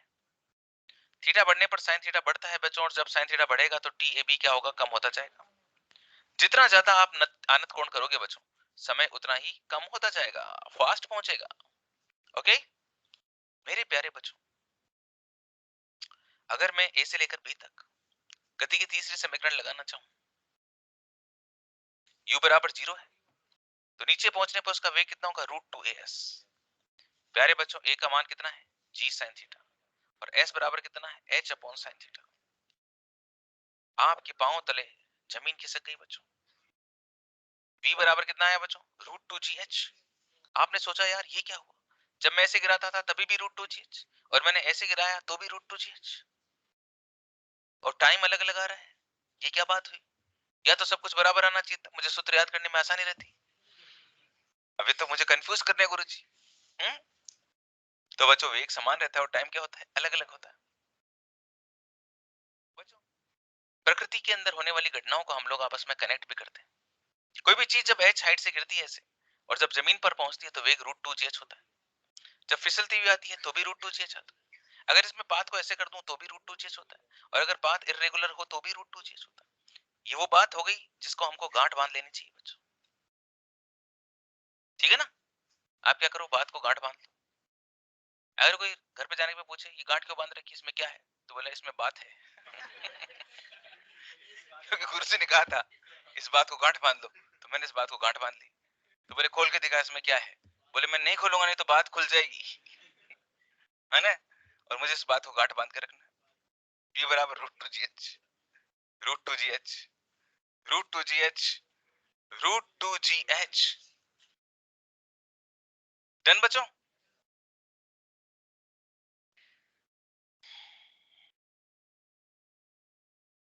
Moving upon incline plane.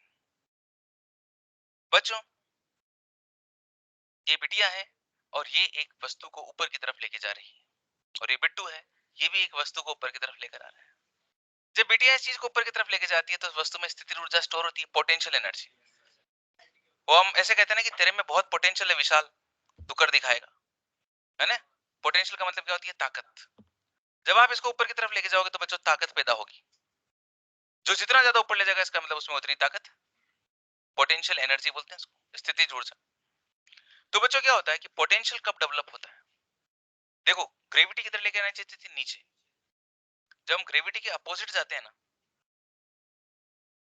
तो पोटेंशियल डेवलप होता है ना? जब ग्रेविटी तो हमें नीचे की तरफ लेके आना चाहिए। आज कोई बच्चा नहीं पढ़ना चाहता, प्रकृति कहती नीचे आ जाओ, नीचे आ जाओ, नीचे आ जाओ, सामान्य बने रहो। लेकिन वो बच्चे जो अपनी जिंदगी में कुछ हासिल करना चाहते हैं ग्रेविटी के अपोजिट जाने की कोशिश करते हैं, क्योंकि उनको पता है ग्रेविटी के अपोजिट जाएंगे तभी पोटेंशियल डेवलप होगा, और गुरुत्व के विरुद्ध जाने में जोर तो आएगा बच्चों। और ऊंचाइयों पर वही पहुंचते हैं जो गुरुत्व के विरुद्ध चलते हैं।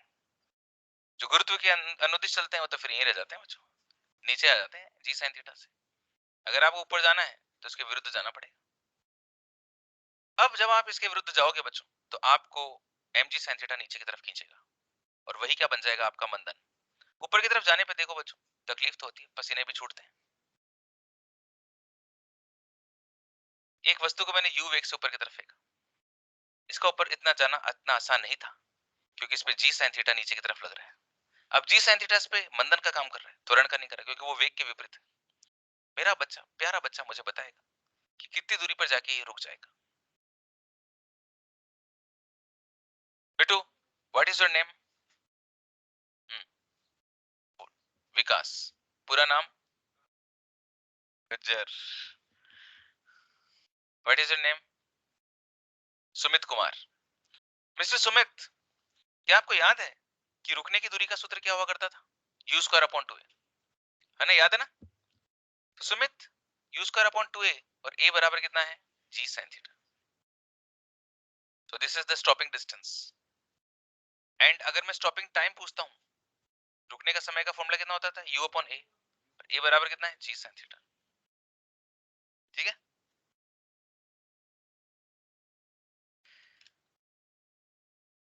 एक सवाल जो नीट 2019 में आया बच्चों, एक क्षैतिज को 60 डिग्री के एंगल पर ऐसे किसी नत्तल के आधार से फेंका गया है और ये x1 दूरी पर जाकर रुक जाता है, परंतु जब झुकाव को घटाकर 30 डिग्री कर देते हैं तो ये x2 दूरी पर जाकर रुकता है। पिंड को समान वेग देकर छोड़ा गया, इसको भी u वेग से फेंका, इसको भी u वेग से, तब x1 और x2 का अनुपात बताना है। कम ऑन इंडिया, हर बच्चा करके दिखाएगा। 1/√3।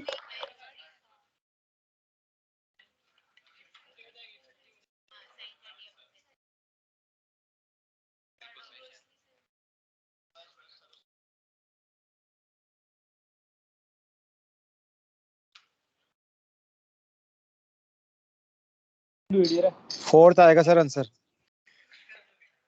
देखते हैं बेटा।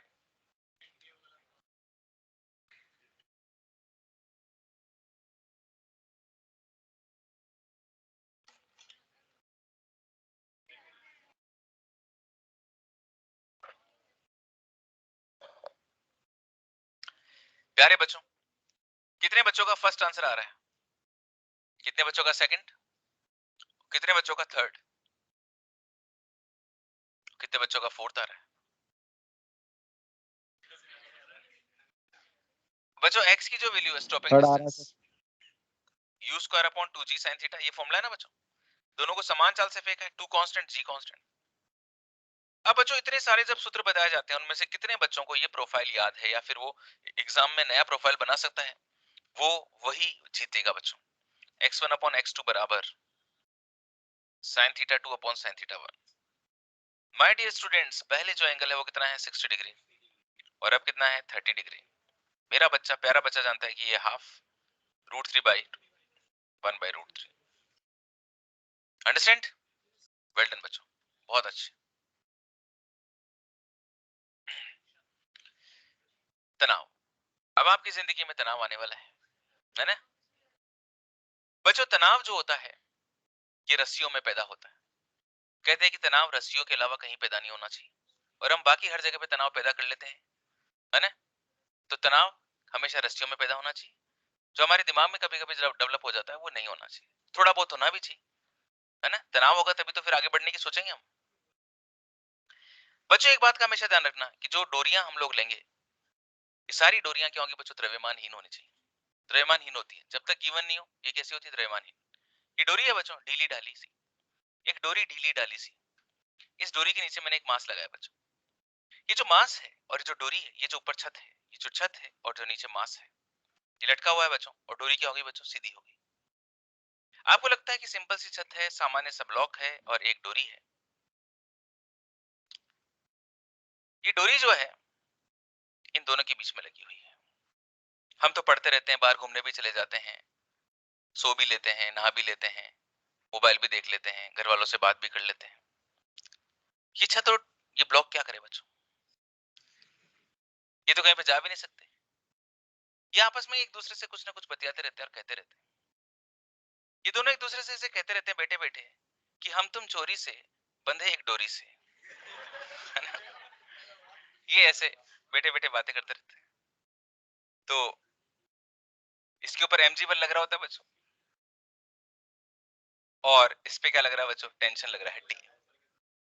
बच्चों ये जो तनाव है ये आगे गया, इसके ऊपर ले इसका एक्शन का काम किया और वापस रिएक्शन हुआ, टी। तनाव की हमेशा दो दिशाएं देंगे बच्चों। अगर मैं इसका फ्री बॉडी डायग्राम बनाता हूं बच्चों, तो देखो क्या बनेगा, ये mg। हमारे सामने कई बार समस्या आती है कि सर मैं टेंशन को इधर बनाऊं कि मैं टेंशन को इधर बनाऊं। ठीक है सुमित, जब आप सुबह उठते हो तो क्या आपने कभी भगवान से प्रार्थना करी कि हे भगवान मुझे खूब सारा तनाव दो? दुनिया में ऐसा कोई नहीं है जो तनाव को मांगता हो। हर व्यक्ति चाहता है कि तनाव उसके जीवन से दूर रहे। इसलिए तनाव को कभी भी आप सिस्टम की तरफ नहीं बनाएंगे, हमेशा सिस्टम से दूर की तरफ बनाएंगे, अवे फ्रॉम द सिस्टम। इसकी डायरेक्शन हमेशा सिस्टम से दूर होगी। जब मैं इसका फ्री बॉडी डायग्राम बनाऊंगा छत का, तो इससे दूर होगी। ये ब्लॉक ना ऊपर जा रहा है ना नीचे जा रहा है, इसका मतलब टी बराबर कितना है, mg। बच्चों जितनी भी डोरियां होती है, जो द्रव्यमानहीन डोरियां होती है, इनकी खास बात ये होती है कि उनके हर बिंदु पर तनाव का मान क्या होता है, समान होता है। अगर डोरी में मास नहीं है, हम वो वाला क्वेश्चन भी करेंगे जिनमें डोरी में मास होगा, उसमें हर जगह पे तनाव अलग अलग होगा। बट जिस डोरी में मास नहीं है उसमें हर बिंदु पर तनाव क्या है, बराबर है।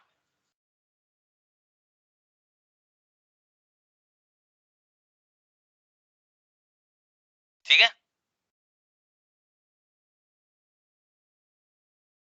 हर बिंदु पर तनाव क्या बच्चों, समान है। इस डोरी, ये डोरी अलग है, तनाव अलग है, डोरी अलग है, तनाव अलग है, डोरी अलग है, तनाव अलग है। ये एक बालक है बच्चों जो ऊपर की तरफ जा रहा है, बिट्टू राजा। पर बिट्टू राजा तो सॉफ्ट सॉफ्ट सा होना चाहिए, है ना, ये काफी हार्ड है। तो ये बच्चों, ये जो ऊपर की तरफ जा रहा है डोरी को, अगर आप किसी रस्सी को पकड़ के ऊपर की तरफ जाते हो ऐसे, तो क्या इतना आसान है, आपको कुछ तो करना पड़ेगा। अगर आप डोरी को पकड़ लोगे तो क्या आप ऊपर चले जाओगे, नहीं, आपको उसको खींचना पड़ेगा, बल लगाना पड़ेगा। जो वो बल लगाओगे जिसका मतलब आप क्या पैदा कर रहे हो, उसमें तनाव। जब वो तनाव जो आप लगा रहे हो वो आपके भार से ज्यादा हो जाएगा, है ना। जैसे मान लीजिए किसी का भार जो है 60 न्यूटन है, तो अगर किसी का भार 60 न्यूटन है, जब वो 60 न्यूटन से ज्यादा बल लगाएगा 61 न्यूटन का, तब क्या होगा, ऊपर की तरफ चढ़ेगा ना। तो जब हम डोरी पे चढ़ते हैं इस तरह से, तो हम लोग जितना हमारा भार उससे ज्यादा बल लगाते हैं। जब हम पेड़ पे चढ़ते हैं तो भी यही करते हैं, हमारा mg नीचे की तरफ लग रहा होता है, पेड़ पे जब चढ़ता है तो फ्रिक्शनल फोर्स हमको ऊपर की तरफ लेके जाता है। जैसे यहाँ पे कौन लेके जा रहा है बच्चों, टेंशन लेके जा रहा है, वहां पे फ्रिक्शन लेके जाता है।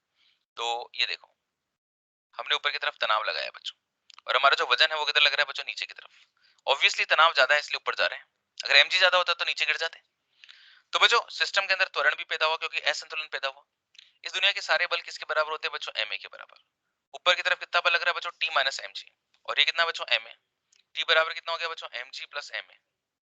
t बराबर कितना हो गया, mg प्लस a। कोई दिक्कत है बच्चों, इस तरह से हम लोग तनाव निकालते हैं।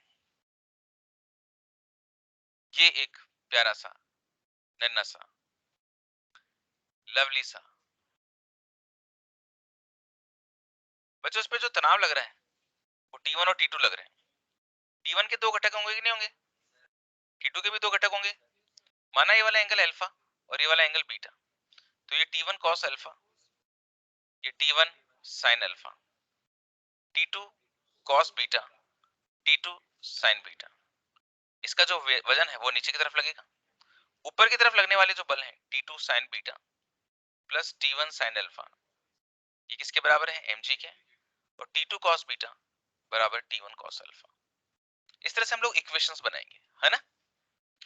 बच्चों ये एक क्वेश्चन है, अभी मैं करवाऊंगा आपको, और उसके बाद में कुछ और सवाल भी करवाऊंगा। एक त्वरण है, किसी भी सिस्टम का जब त्वरण निकालना होता है तो total force upon total mass कर देते हैं।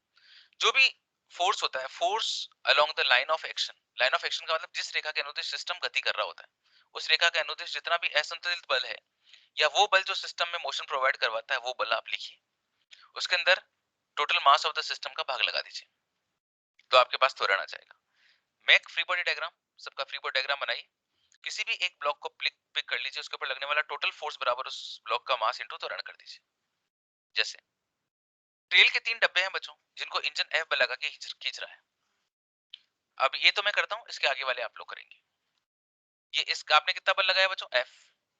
सबसे पहले मैं आपसे पूछना चाहता हूं कि यहाँ पे जो डोरी होगी, इस डोरी में जो तनाव होगा वो T1 नेट तो जीरो आ जाएगा, उसका इफेक्ट ओवरऑल नजरिए से देखोगे। इस टेंशन के कारण गति थोड़ी हो रही है, इस एफ के कारण गति हो रही है। ये भी चलो बच्चों, बिना पेन चलाए बताओ त्वरण कितना होगा? बिल्कुल सही। गति का कारण क्या बच्चों? ये इंजन का बल upon m1 plus m2 plus m3, ये तो त्वरण आ गया। अच्छा, दूसरी बात, मेरे को फ्री बॉडी डायग्राम बनाना है, तो मेरी जो लाइन ऑफ एक्शन है वो कौन सी है बच्चों? ये वाली। लाइन ऑफ एक्शन का मतलब वो रेखा जिसके अनुदिश सिस्टम गति करता है, इसको मैं बल की क्रिया रेखा कहता हूँ बच्चों। इसके लंबवत दिशा में जो इधर m3g लग रहा होगा और जो इधर नॉर्मल निशान लग रहा होगा, वो तो कैंसिल हो जाएंगे एक दूसरे से, वो तो हमारे मतलब की नहीं है। हम सिर्फ असंतुलन की बात कर रहे हैं। m3 का फ्री बॉडी डायग्राम, यहाँ पे बच्चों टेंशन लग रहा है, यहाँ पे टेंशन लग रहा है, ये टेंशन कितना हो जाएगा बच्चों? T2। सिस्टम किस तरफ मूव कर रहा है? इस तरफ। बताओ, इसके ऊपर टोटल फोर्स बराबर मास इनटू एक्सेलरेशन, तो इस पे T2 लग गया, m3 है। T2 का मान कितना आ गया? m3 है। एक की वैल्यू ऊपर से रख देंगे। ये m2 का फ्री बॉडी डायग्राम बना है बच्चों। T1 इधर लगेगा ना, सिस्टम से दूर। T2 भी क्या होगा? सिस्टम से दूर। टेंशन को कभी भी सिस्टम की तरफ नहीं बनाना, हमेशा किधर बनाना बच्चों? सिस्टम से दूर की तरफ बनाना। अच्छा बात बताओ, T1 और T2 में से ज्यादा कौन है?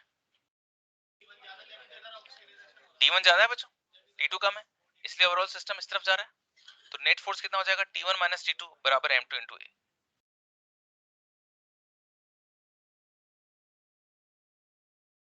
तो बच्चों T1 बराबर कितना हो जाएगा? T2 plus m2a।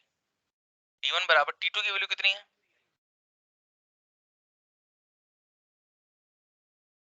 T2 की वैल्यू m3 है। T1 बराबर m2 plus m3 into a, है ना बच्चों? अब देखो खास बात क्या है, देखो खास बात ये है कि त्वरण निकालते समय total force upon total mass T2, T2 बराबर होता है m3 इंटू a। मतलब यहाँ पे टेंशन अगर आपको चाहिए तो इसके पहले आने वाला जो मास है उसको आप त्वरण से गुणा कर दो। अगर आपको यहाँ पे टेंशन चाहिए तो उसमें देखो m2 प्लस m3 आ रहा है, इसके पहले आने वाला जो मास है उसको आप त्वरण से गुणा कर दो। तो किसी भी पॉइंट पे त्वरण निकालना तो आप उसके पहले का मास निकाला करो, उसको एक्सेलरेशन से मल्टीप्लाई कर दिया करो। लेकिन ऐसा तभी कर सकते हैं जब बल केवल एक ही तरफ लग रहा हो, दूसरी तरफ नहीं लग रहा हो। ठीक है ना?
भाई सर खा लेते।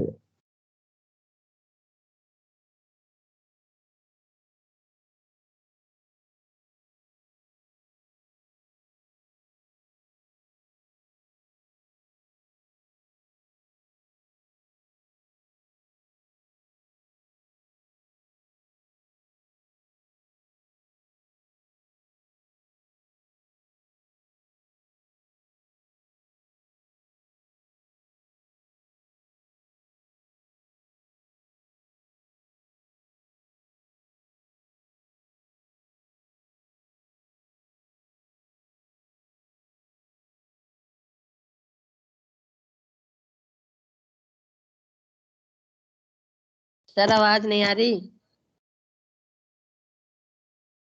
अरे अभी सर माइक ऑफ कर रखे। ये 2 मीटर पर सेकंड स्क्वायर हो गया बच्चों, 2 मीटर पर सेकंड स्क्वायर। चलो बच्चों ऑनलाइन वाले सारे बच्चे मुझे बताएंगे कि T4 की वैल्यू क्या होगी।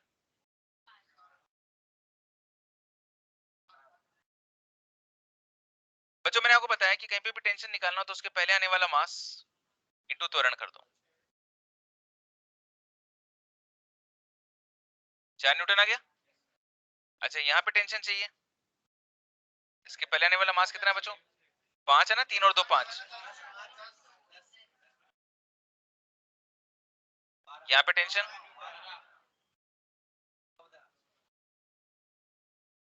और ये डन बच्चों, एवरीबॉडी। बहुत अच्छा। बिना पेन चलाए मेरा बच्चा बताएगा कि यहाँ पे तनाव क्या होगा, मतलब यहाँ पे पहले तो त्वरण बताओ कितना होगा, P/4m। पक्का? अच्छा यहाँ पे अगर आपको तनाव चाहिए तो बिना पेन चलाए बताओ।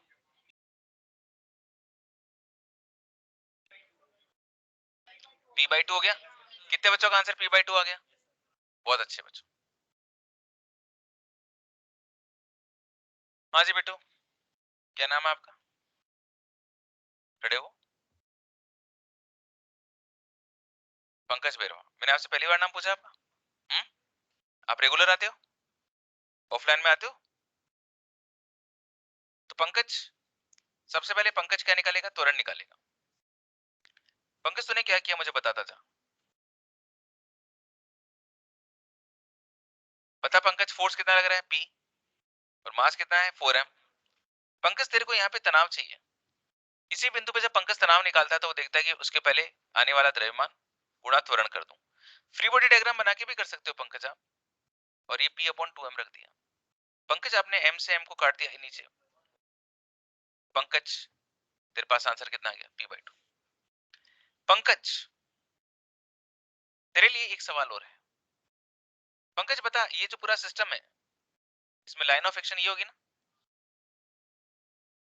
पंकज एक बात बता कि अगर मैं ये वाला द्रव्यमान 1,00,000 किलोग्राम ले लूं और ये वाला द्रव्यमान 0.001 किलोग्राम ले लूं तो सिस्टम किधर जाएगा? फ्रिक्शन नहीं है। क्या पंकज तू कहना चाह रहा है कि नीचे जाएगा? 1,00,000 किलोग्राम अगर ये है और ये 0.001 kg है तो कितने लोग कहते हैं सबसे पहले कि सर गुरुजी तो नीचे जाएगा? कितने लोग कहते हैं कि गुरुजी नीचे जाने की बात सोचना भी अपने आप में अपराध की श्रेणी में आता है? वो लोग हाथ खड़े करो। ओके। अच्छा कितने लोग कहते हैं कि ऊपर जाएगा? प्यारे बच्चों, गुर्जर, राहुल गुर्जर, बताओ ये सब लोग जिनको अपराध बोध हो रहा है, क्या इनको अपराध होना चाहिए या फिर? बिल्कुल सही। मिस्टर गुर्जर कह रहे हैं कि नीचे ही जाएगा। आप यहाँ पे 1,00,000 को 10,00,000 लगा दो ना, 1,00,00,000 किलोग्राम लगा दो और यहाँ पे 0.001 कर दो, इधर की तरफ mg लगेगा नहीं लगेगा? बच्चों ये तो कितने का भी लगा दो, इधर mg लगेगा इसमें और नॉर्मलाइजेशन उसको बैलेंस कर देगा। लाइन ऑफ एक्शन तो ये है ना, असंतुलन इसका भार पैदा करेगा ना। तो कितना इधर कितना ही भारी चीज हो, इधर कितनी हल्की चीज हो, आएगी नीचे ही, क्योंकि स्मूथ सर्फेसेस है। हाँ रियल लाइफ में सोचोगे तो वहां पे फ्रिक्शन होता है, रियल लाइफ के अंदर वो आगे नहीं खिसकेगी क्योंकि वहां पे घर्षण लगेगा, बट यहाँ पे घर्षण थोड़ा ही है यार, है ना। तो ये अपराध नहीं था पंकज, अननेसेसरी दुनिया परेशान हो रही थी और ग्लानि का भाव ला रही थी, अपराध बोध ला रही थी। बैठ जा। ये नीचे ही जाएगा बच्चों, स्मूथ सरफेसेस है। त्वरण कितना है बच्चों, ए। डोरी में जो तनाव है वो कितना है बच्चों, टी। बच्चों बताओ, क्या आप बिना पेन चलाए बता सकते हो कि त्वरण बराबर total force upon total mass. Force में वो फोर्स लेता हूं जो गति पैदा करता है, बताओ कौन है वो, m1g upon m2 plus m2। तनाव अगर मेरे को चाहिए तो मैं इसका फ्री बॉडी डायग्राम बना लूं बच्चों, मेरे प्यारे बच्चों। इस पर क्या लग रहा है, तनाव। पंकज, किसी भी बॉडी पे लगने वाला टोटल फोर्स बराबर मास इंटू एक्सेलरेशन होता है, ये T बराबर m2 इंटू ए। पंकज के जो पास में बच्चा बैठा हुआ उसका नाम क्या है, आशीष। आशीष आपसे तो पूछा है मैंने। आशीष देख m1 m2g upon m1 plus m2 आया। आशीष अब की बार देख, तो पंकज का पुराना दोस्त है कि भी नई नई दोस्ती हुई, नहीं नहीं हुई। देख ये डोरी है, ये m2 मास है, ये m1 मास है, m1 m2 से भारी है। बता ये पूरा सिस्टम m1 की तरफ आएगा कि m2 की तरफ जाएगा।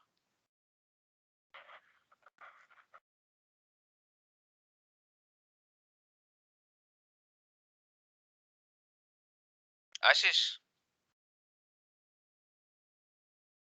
ये m1g लगेगा, ये m2g लगेगा, नीचे की तरफ इसका त्वरण a, उसका मेरे त्वरण सर ऊपर की पटको तरफ। बात, हाँ जी मेरे माथे पटको। क्या बोल रहे हैं, थोड़ा तेज बोल बेटो।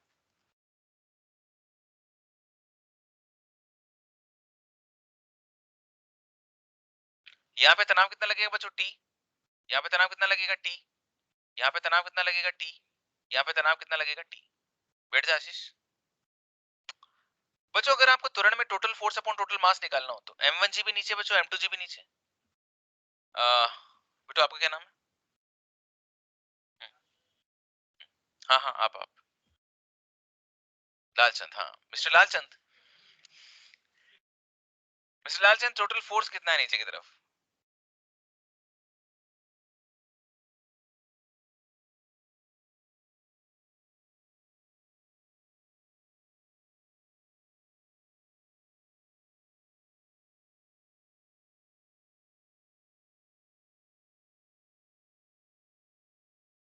लालचंद बता टोटल फोर्स नीचे की तरफ कितना है, ये और ये।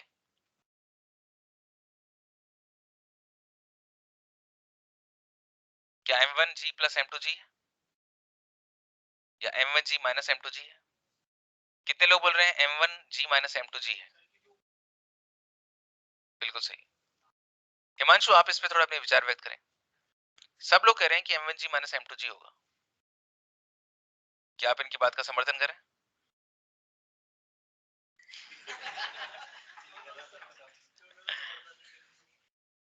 मेरा प्यारा हिमांशु, हमारी आंखों का तारा, एक्सेलरेशन बराबर total force upon total mass होता है हिमांशु। m1g माइनस m2g होगा कि नहीं होगा, क्यों होगा। अब बात आई कि हिमांशु के दिमाग में आया कि माइनस क्यों लगाया गुरुजी ने, जबकि दोनों तो नीचे ही थे। बच्चों एक्चुअली m1g जो है ना वो इस तरफ लेकर आना चाहता है सिस्टम को, और m2g अपनी तरफ लेके जाना चाहता है, दोनों अपोजिट लेके जाना चाह रहे हैं ना, तो नेचर दोनों का क्या है, अपोजिट है। अंडरस्टैंड बच्चों।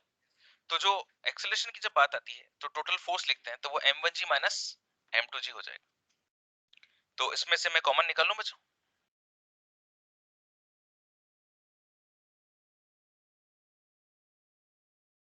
This is acceleration. बच्चों इस एक्सेलरेशन की एक्सप्रेशन को आपको याद रखना है एग्जाम तक, है ना। इस पर्टिकुलर सिस्टम को, ये जो सिस्टम मैंने बनाया ना इसको एटवुड मशीन कहते हैं।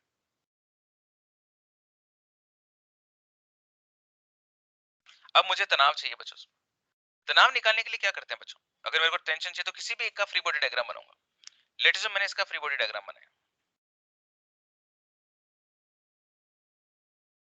क्या नाम है, अभी मानसू, मान सिंह। अरे मान सिंह यार, मेरा भाई यार, तेरे पे तो हमने पूरी कहानी सुना दी थी। मान सिंह, ये m1g, ये t और ये a। मान सिंह आपका कभी कभी जयपुर आना होता, आप अक्सर अकबर के साथ में दिल्ली में रहते हैं, तो कैसा है उनका व्यक्तित्व वगैरह। m1g माइनस t ये नेट फोर्स है मान सिंह, बराबर M1A।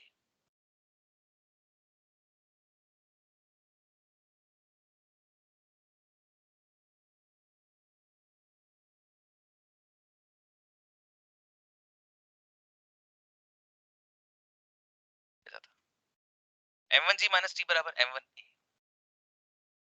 T बराबर M1G माइनस M1A। मान सिंह अगर आप M1 को बाहर लेते हैं और अंदर G माइनस A,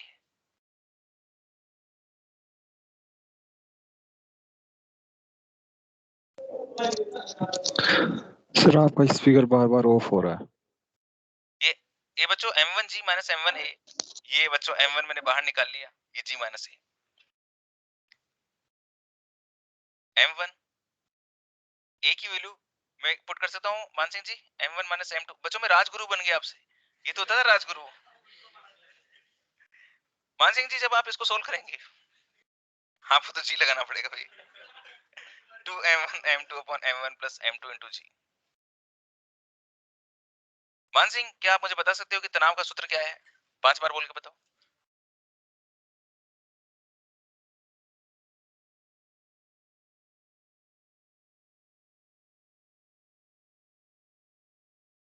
अभी बताओ, त्वरण बताओ, वापस बोलो। M1 plus M2। बैठिए बच्चों, ये बहुत इंपॉर्टेंट रिजल्ट है। बच्चे अगर ब्रेक जमाने लग जाए इसका मतलब सवा 10 होने वाले हैं, है ना? ये बच्चों का इंडिकेशन होता है। चलो बच्चों, आप मेरी कक्षा में आए, मेरे जीवन में आए, इसके लिए बहुत बहुत धन्यवाद। ये बड़ा स्मार्ट सा बच्चा कौन है? अच्छा विशाल, ये था क्या? ठीक है बच्चों, टाटा बाय बाय। सर मैं ही था। Thank you sir.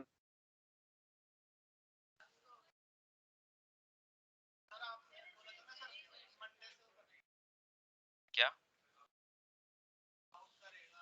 हाँ हाँ हाँ, मैंने तो उस दिन भी कहा था आपको, संडे को भी।